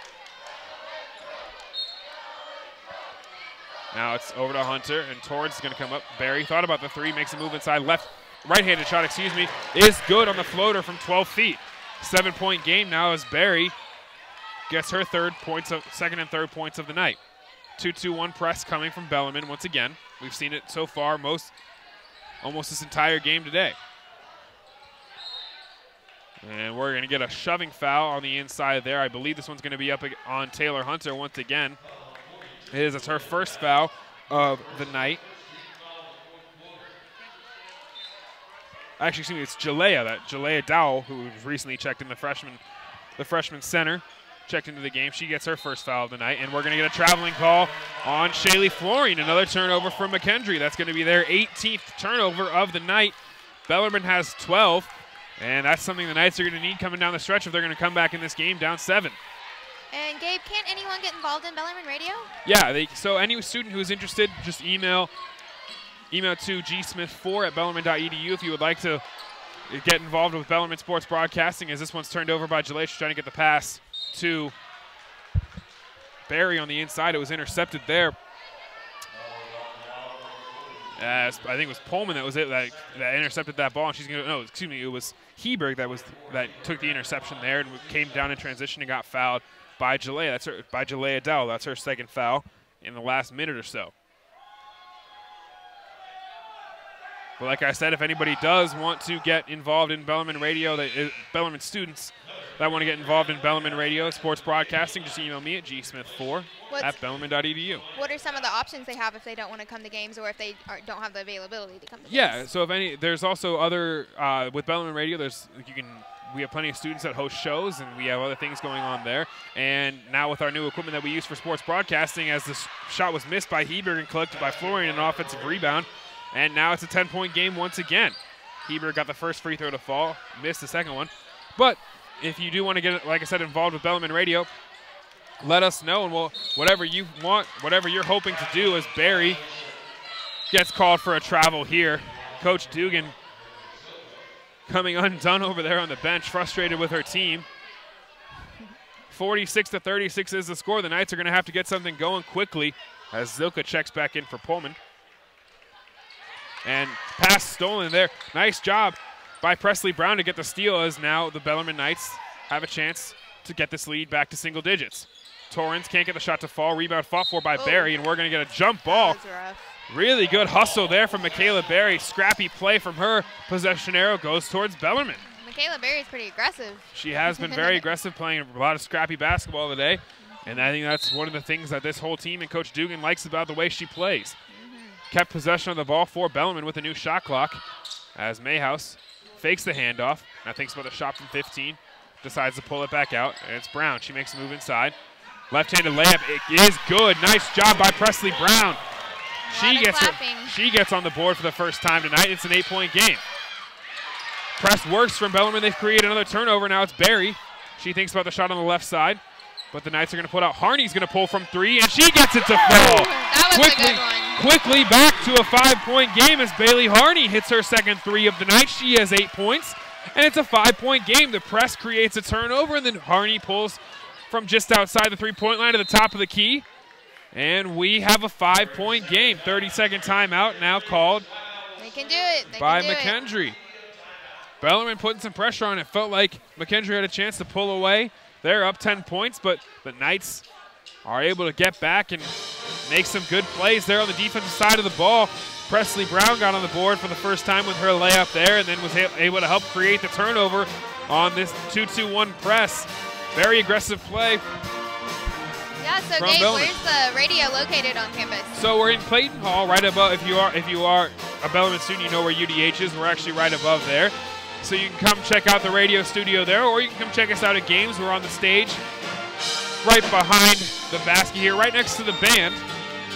So if you want to come check us out here, make sure you're doing that. And you can probably also meet Gabe at the spring career. We have a career fair coming up on Tuesday this week, and we also have the spring involvement fair coming up as well on Thursday this week. So I'm sure you can find him there in the quad. Yep, a lot of big events coming up on Bellarmine's campus this week. And we've got 7:52 left in the third quarter here. Fourth quarter, excuse me. We're coming down on the end of this game. An incredibly important one in terms of standings. I know I've mentioned it before in the GOVC, but the 6 and 7 Knights are barely above the 6 and 8 Mckendree Bearcats, who are playing right here in front of us. And this is an incredibly important game because whoever wins here is going to take that 6th spot in the standings, and we all know the top 8 teams that go to the GOVC conference tournament. So it could end up coming down to the end. We've got one more game between Mckendree and Bellarmine later in the year. Well, there's a lot of pressure here. Yeah. I'm sure they're nervous. But this game right here could be the difference between who plays postseason basketball and who doesn't. Inbounds pass comes to Dekoff. Now she's trapped by Barry and Brown, and this is going to create a foul as Dekoff. Dude's not happy about that one. No, it's going to – I'm not sure. We're waiting for the foul call. It looks like it's going to be an offensive foul on Sydney Dekoff. So it's another turnover, and the Knights are going to control the ball once again with a chance to get this lead under 5. I thought they were calling a foul there on Brea Torrens as she dove in for that basketball, but it turns out it's going to be on Dekoff. 46-41, Coach Kerry Kirkhoff not exactly happy with that call, as we've got a traveling call on Torrens now. Our women sure are fighting for this one. Another turnover once again. Presley Brown guarding Pullman on the inbounds play. She's able to get this one into Heberg, and now she's trapped there, and a kick ball from Brown. Knights bench really enjoying this pressure that the Knights are putting, that their team is putting on in front of them. They're doing a very good job making sure this ball doesn't get inbounded easily. As Heberg is going to get this in the left corner, now a trap comes, and she's going to get it back to Pullman. She's going to finally bring it across the timeline. And now Dekoff's going to come, and she gets the layup to fall and the foul. And that's the risk you run when you bring a 2-2-1 press that high up the court, is you get good opportunities in transition if your press gets broken. And Dekoff was able to make good on that opportunity there. She gets the shot to fall, and the foul comes in on Michaela Berry. That's her second one of the night. Here we go. Look at Knights Nation dancing away with distraction. And it works there as the free throw doesn't fall. 7-point game as Barry's going to bring it across the timeline. 3 team fouls on Bellarmine, 1 on Mckendree. Coach Dugan talking with the referee, trying to figure out how Torrance is continuing to getting called for these travels when it's only 2 steps. That's what she keeps saying as Presley Brown now makes a move inside. Gives it to Mayhouse on the left. And now we've got a foul as Jordan Morton was reaching in on Barry. That's her 3rd of the night. Only 2 more to work with for her as we've got the 2nd team foul. Also, another incentive for you to come to the men's basketball game is that there are Chick-fil-A sandwiches that students can pay for with Flex dollars. There you go. And now the long inbounds pass comes to Mayhouse, and she gives it to Harney. Harney comes in, puts up the floater kick, and it's a fall rebound pulled down by Florine. 7 minutes left. It's a 7-point game. Pressure once again coming from Bellarmine as Florine controls the ball and gives it to Deekoff. She brings it across the timeline. Harney can't get the steal. Now Hebert controls on the right. Pullman thinks about the 3 in the corner. Doesn't get it. Decides not to. And now brings it back across. She dribbles all the way across on the wing. We've got some attendees shouting, moving their arms. Knights faithful upset with some of the referees' calls so far in this game as Hebert drives in, gets this one stripped by Torres. Barry collects, sends it long to Harney. She's got an opportunity for the layup here. Shot fake, and she gets the layup to fall. 48-43. Bailey Harney did a nice job, and we're going to have a kick ball on the inbounds. And Hart is going to come back into the game for Morton. Also see quite a few alumni here. Some important games, especially with homecoming week. You're going to have a lot of alumni coming into the game. As this pass is inbounded to Heberg, and now back to Pullman. And now long to Deekoff. Nice job breaking the press by the Bearcats. 48-43 is the score. 6:15 left in this 4th quarter. As we've got a whistle off the ball and a foul on Mayhouse.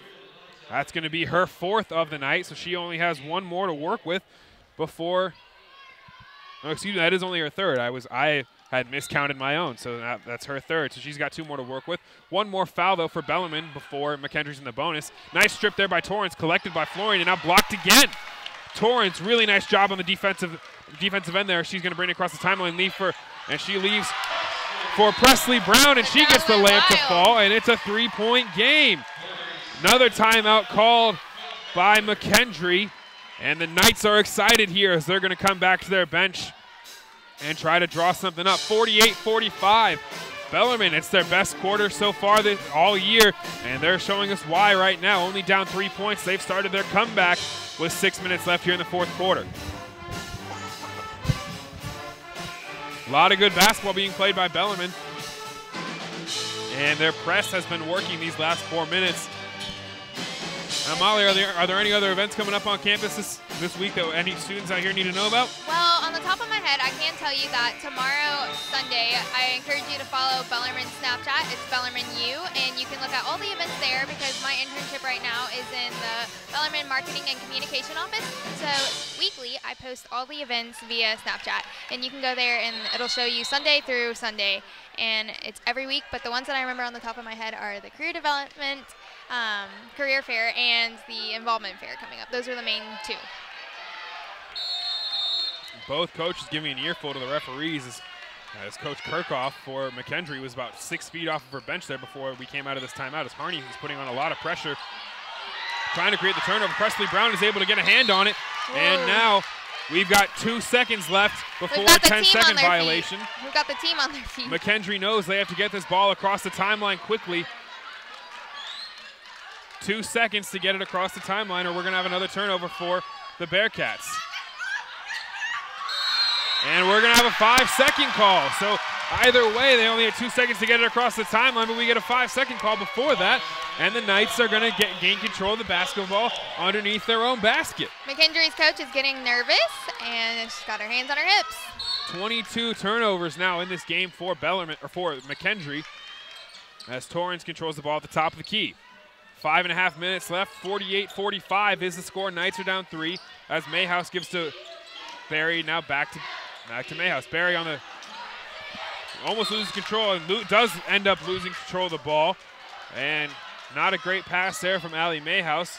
Scrappy play from Barry trying to get back to the ball, but she couldn't get there. But Bellarmine, this press has been lethal the last couple of minutes.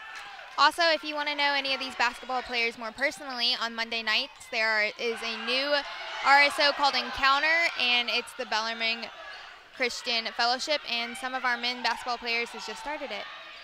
As Mckendree makes a move inside.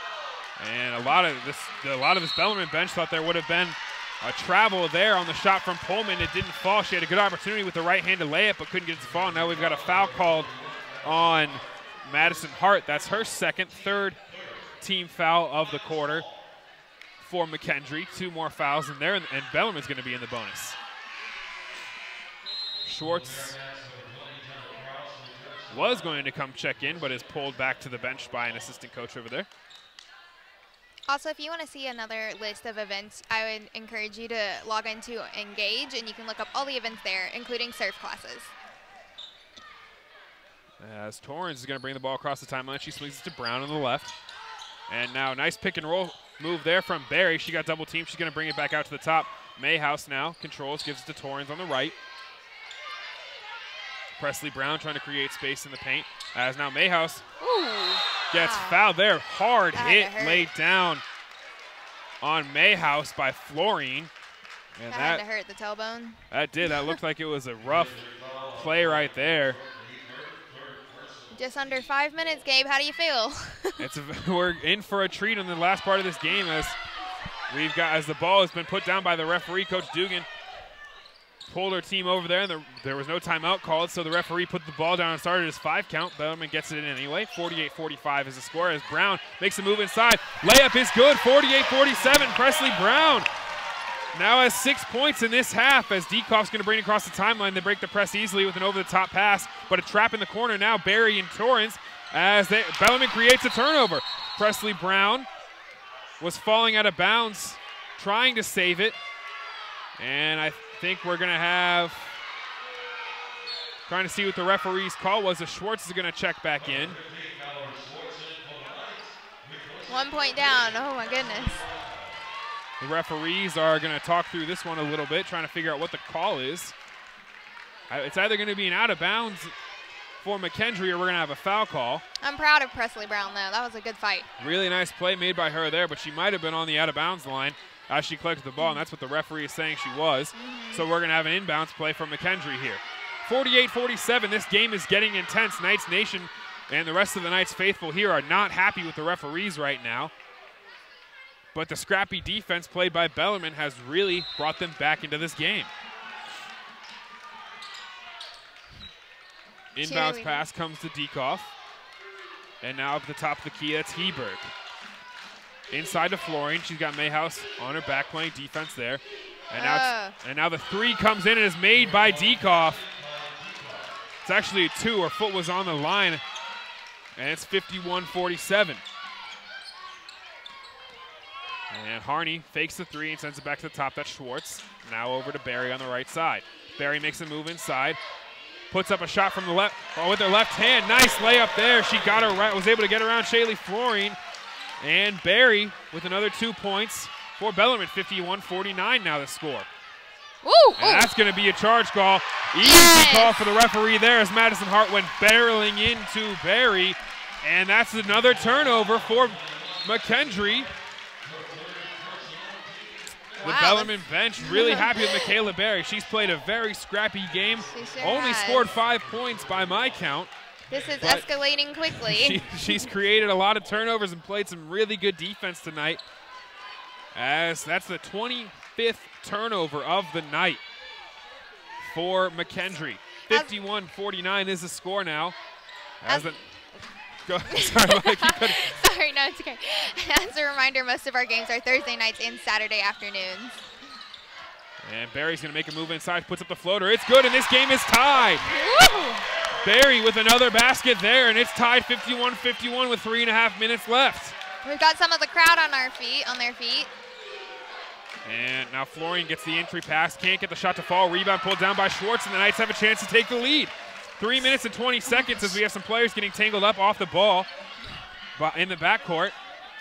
Referees decide not to make a call. Now we've got 20 seconds left. Entry pass to Schwartz. She collects it. Nice job there, and we got a timeout called by Coach Dugan. Mayhouse almost had her pass to Schwartz deflected by Dekoff, but Schwartz was able to do just enough and get on the ground to collect that pass, and now a timeout called by Bellarmine. Wow, this is such a game. Both teams are in the bonus now that we have 4 fouls on on Bellarmine, 5 fouls on Mckendree, so any fouls from here on out mean 2 shots. But the girls are fighting. They're persistent. Proud of them. I know they've worked hard throughout the whole season, and their work is paying off as we speak. This game means a lot for the GLVC standings. I want to remind everyone of that. Bellarmine currently sits in 6th. Mckendree sits in 7th. Whoever wins this game is going to be in 6th place, at least at the end.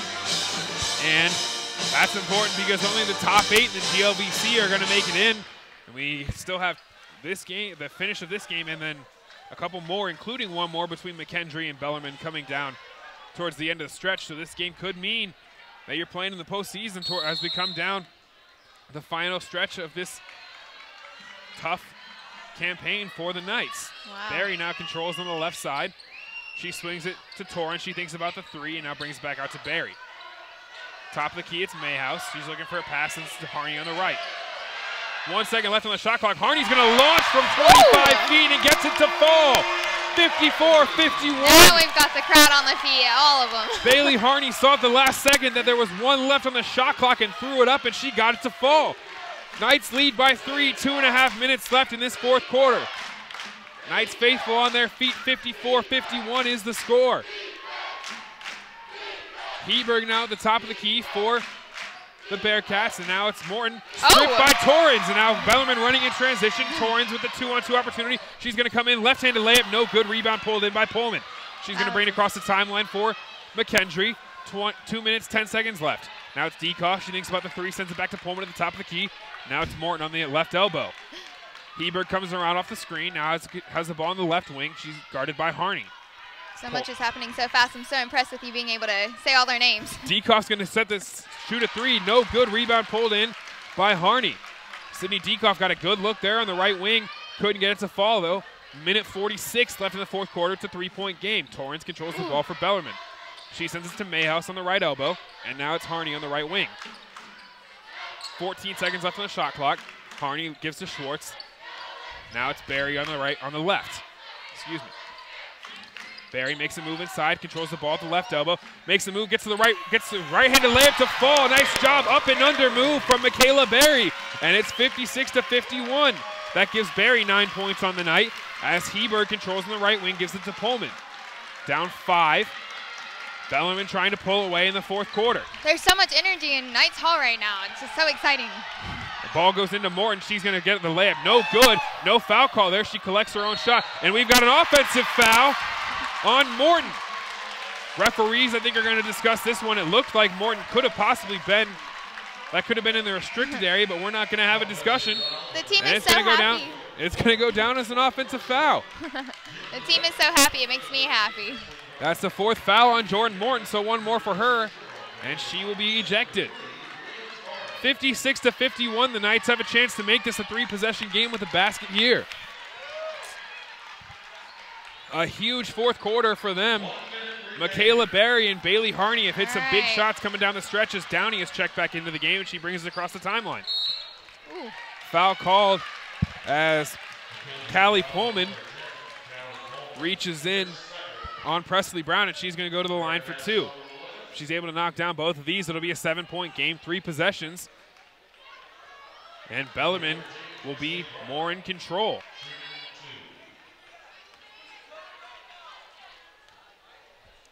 First free throw is going to rattle out from Presley Brown. Coach Dugan making sure her press and her defense is set up for whatever happens after this free throw. As it is up and good. 6-point game now as we've got a timeout coming from Coach Dugan. Also, I'd like to encourage you to follow all of these teams on social media, including the radio. We have an account on Twitter, and it's BU Radio. Pretty sure. There you go. Right? Yep. Username. Follow us on Twitter, and we'll be getting updates, and we'll make sure we get all of our program that's going to be coming at you on our Twitter page as Bellarmine has 2 timeouts left.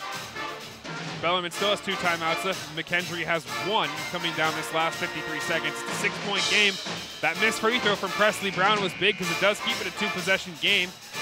But right now, the Knights lead by 6 with 53.1 on the clock. Not too many three-point shots made today by Mckendree. They're only 4 of 11.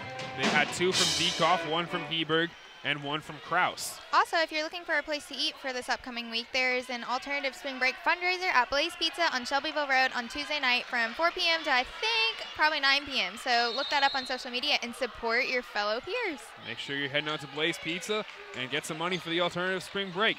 Ball is inbounded now. It's Morton at the top of the key. She gives it to Diekoff. She makes a move inside. This ball is deflected around, and that was out of bounds off of Mckendree, and Bellarmine's going to get control. 44.4 seconds on the clock. Knights are up 6. Mayhouse. Excuse me, that was Schwartz that was inbounding the ball. She got it to Barry. Now Barry's going to be fouled immediately, and she's going to go to the line for 2. Also, we have some upcoming tailgates. I'd look at those on social media as well. I can't tell you the exact times or dates. As the weather's getting warmer, yeah. We've got more student events going on outside. It's really exciting. Especially around these Bellarmine athletic events, as the first free throw hits off back iron and is no good. Still a 2-possession game, but Barry has a chance to change that with 1 more free throw here. And for students, usually it's free, and there's free food and free T-shirts. Just depends. 57-51. Barry with the chance here to put the team up by 7, and she can't get the free throw to fall, and we're going to have a timeout called. Got a little bit of confusion on the court. Coach Dugan frustrated by the fact that they granted that timeout, but either way, Mckendree is going to use their last timeout here to try to set up an offense. 57-51 is the score. Michaela Barry had a chance there. Now the dance team and the cheerleading team are out on the court. I love their outfits this season. I know they just got new uniforms either this season or last season. They look really great. And like we mentioned earlier, if you are a Bellarmine student, make sure you're wishing the dance team good luck. They're going to nationals in just a few weeks down in Florida. Yep. That'll be a fun trip. They always do so well. They prep all year for it, too. I know they work in the summer as well. Hard-working dance team, just as hard-working as any other athletic team on this campus. Very nice. And they're giving a nice performance out here at midcourt. 41 seconds left, 57-51. You got to think Mckendree's going to try and come down and hit a 3 here. They've got 2 players that have 4 fouls. Jordan Heberg and Jordan Morton both have 4, so foul for either one of them once Bellarmine gets the ball back will disqualify them. So what's your funniest memory here at Bellarmine, Gabe? Think of one? Well, I'm not going to lie. I think it might have actually been about 20 minutes before this game. I was sitting down here prepping for the broadcast, and my pants split. So I'm not going to lie to you. I had to go back, and I made my way over to my dorm room real quick and got a new pair of pants. But so that was a little rough. Was why our pregame show was a little rough so far tonight. But this ball's inbound, and Heberg has her shot blocked by Presley Brown, and now trapped in the corner there was Mayhouse. Woo! She's able to get the pass away, and now we're going to have Presley Brown going to the line for 2 shots. Huge defensive play made there by the Knights as Heberg had her 3-point shot blocked. She looked like she was going to be open, but a great closeout. I believe it was Michaela Barry who came in and blocked that shot. As now Presley Brown has a chance to go to the line, and the first free throw is no good. Knights are struggling to make their free throws. They just need 1. They just need 1 here to really ice this game, make it a 3-possession game. Yeah, I don't want to jinx it, but I think our girls got it in the bag. It was Presley Brown, actually, that had that block, and she now knocks down the free throw. She goes 1 of 2. It's a 7-point game with 30 seconds left. Knights still putting on their full-court pressure as Pullman brings it across the timeline. She makes a move inside, now swings it out to Heberg. This shot goes long, rebound pulled down by Pullman. Sends it out to Diekoff. She's going to take the 3. No good. Rebound collected there by Mayhouse. She sends it to Brown, and we're going to have a tripping foul, and it's going to send Mayhouse to the line for 2. Knights up 7 points. It looks like they're going to use a huge 4th quarter to walk out of here with a win. They were down coming into the 4th, but a lot of great play as that is Jordan Morton's 5th foul, and she's going to foul out of the game. Here goes the band singing the goodbye song.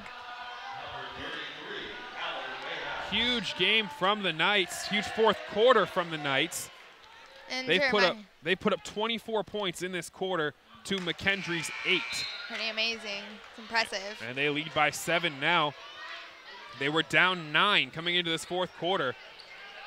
but a lot of offense as they scored 24 in the entire first half, and they put up 24 in the fourth quarter here as Mayhouse misses both free throws. It's a 7-point game. Pullman controls, and now she gives it to Dekoff. She puts up the long three, can't get it to fall. Offensive rebound pulled in by Hart, and she gets the layup to fall. 63-58 now, 7 seconds left as Dekoff's going to foul Barry. Wow. It's not technically over yet, but you got to think Bellarmine's going to walk out of here with a win. And yes, and you'll have to stay. You'll have to come to Knights Hall soon because the men start playing at 3:15. Yep, they'll be just shortly after this game. It's probably going to be a little later than 3:15 because it's almost 3 o'clock now with this game. And we have to make sure they get their full warm-ups in and everything else. But as Barry puts up this first free throw, it's good, and it's a 6-point game. That gives Barry 10 points on the night. And it's a 25-point quarter. We've got more people coming into Knights Hall. It's getting crowded. Energy is up. Barry knocks down the second free throw, and it's 60-53. The Knights are going to walk out of here with a win. All that might change the final score, but it does not. 60-53, wow. The Bellarmine Knights get a big win here, a 26-point fourth quarter as Bellarmine uses a lot of offense and a lot of really good defense. Put on a lot of pressure in that last quarter with their 2-2-1 press. Really disrupted the Bearcats, and they lose a 9-point lead in the fourth quarter. The Knights take control, end up winning by 7. Huge game on both sides, offensively and defensively, for this women's basketball team, winning by 7. Fantastic game played by them. It was close the whole way. Bellarmine down 9 coming into the fourth. They end up winning by 7 points as they are going to stay in 6th place in the GLVC. Like we said, this could end up being a huge game for Bellarmine, and coming in with those standings in the GLVC as both the men's teams are going to start warming up now in front of us here. We're not going to be covering the men's game today, but we will be there on Thursday night. Although I think we're going to try to grab Coach Dugan for a quick interview after this game and talk to her about everything that happened with her team in that fourth quarter and in the rest of that game. But quickly, we can go through the scoring statistics for Bellarmine, as we'll start with Mckendree. Their leading scorer on the night was was Shaylee Florian, who had 13. Dekoff had 12. Heberg had 9. Jensen with 6. Morton with 8. Kraus with 3. And Hart with 2. Now we'll look at the Bellarmine Knights, who had a very good game, doing a lot of scoring by committee. Brea Torrens had 9. Mallory Schwartz had 6. Katie Downey had 5. Lauren Deal had 7. Allie Mayhouse with 2. Bailey Harney hits 2 threes and ends 5 for 6 from the field with 12 points. Fantastic game from her. Michaela Berry with 11 did a really good job in the fourth quarter with their defensive pressure and with scoring in general. She ends up with 11 points. And Presley Brown scores 8. I believe all 8 of her points might have been in the fourth quarter. She might have had 2 in the third. By the way, a great half for Presley Brown. And the Knights end up walking out of here with a win. Now, Molly, congratulations to them. Yeah, it was a huge game, and we want to remind all the students that are listening to us right now to try to get out here for the men's game after this, as it was a fantastic night for the Bellarmine Knights. Yes, and again, my name is Molly Jett, and it really was a pleasure to talk to you, and I hope you have a great rest of your weekend and enjoy this Saturday. Yeah, for Molly Jett, I am Gabe Smith, as I don't think we're going to end up getting Coach Dugan for an interview in this post-game show, but it's 60-53 is your final score. Our last couple words of wisdom for you guys. You're listening to the home of Bellarmine basketball here on Bellarmine Sports Network. The men's and women's games will be up against Indianapolis and Lewis on Thursday and Saturday. Thank you to our board op, Professor Gary Fogel, pressing all the buttons in the studio, making us sound good. And before we do sign off, I want to give a big thank you to everyone in the Bellarmine Communications Department who has been a part of putting this whole radio program together. I want to also give a big shout out to the Bellarmine Technology Support Center, helping us set everything up. Just a couple names that come to mind: Kyle Barnett, Gary Fogel, Andrew Hampton, James Campbell, Zach Stefanski, the sound guy here at Bellarmine. I mean, we had so many people working on this project, and now we're finally on the air about 13 months after we started to do it. Yeah. So I want to give a big shout out to everyone that's helped us get this stuff on the air. And all of the athletics for letting us come. So thank you for listening to our second broadcast of Bellarmine Athletics here on BU Radio. For Molly Jett, I'm Gabe Smith. Have a great rest of your Saturday. We'll see you next Thursday. Thanks for listening.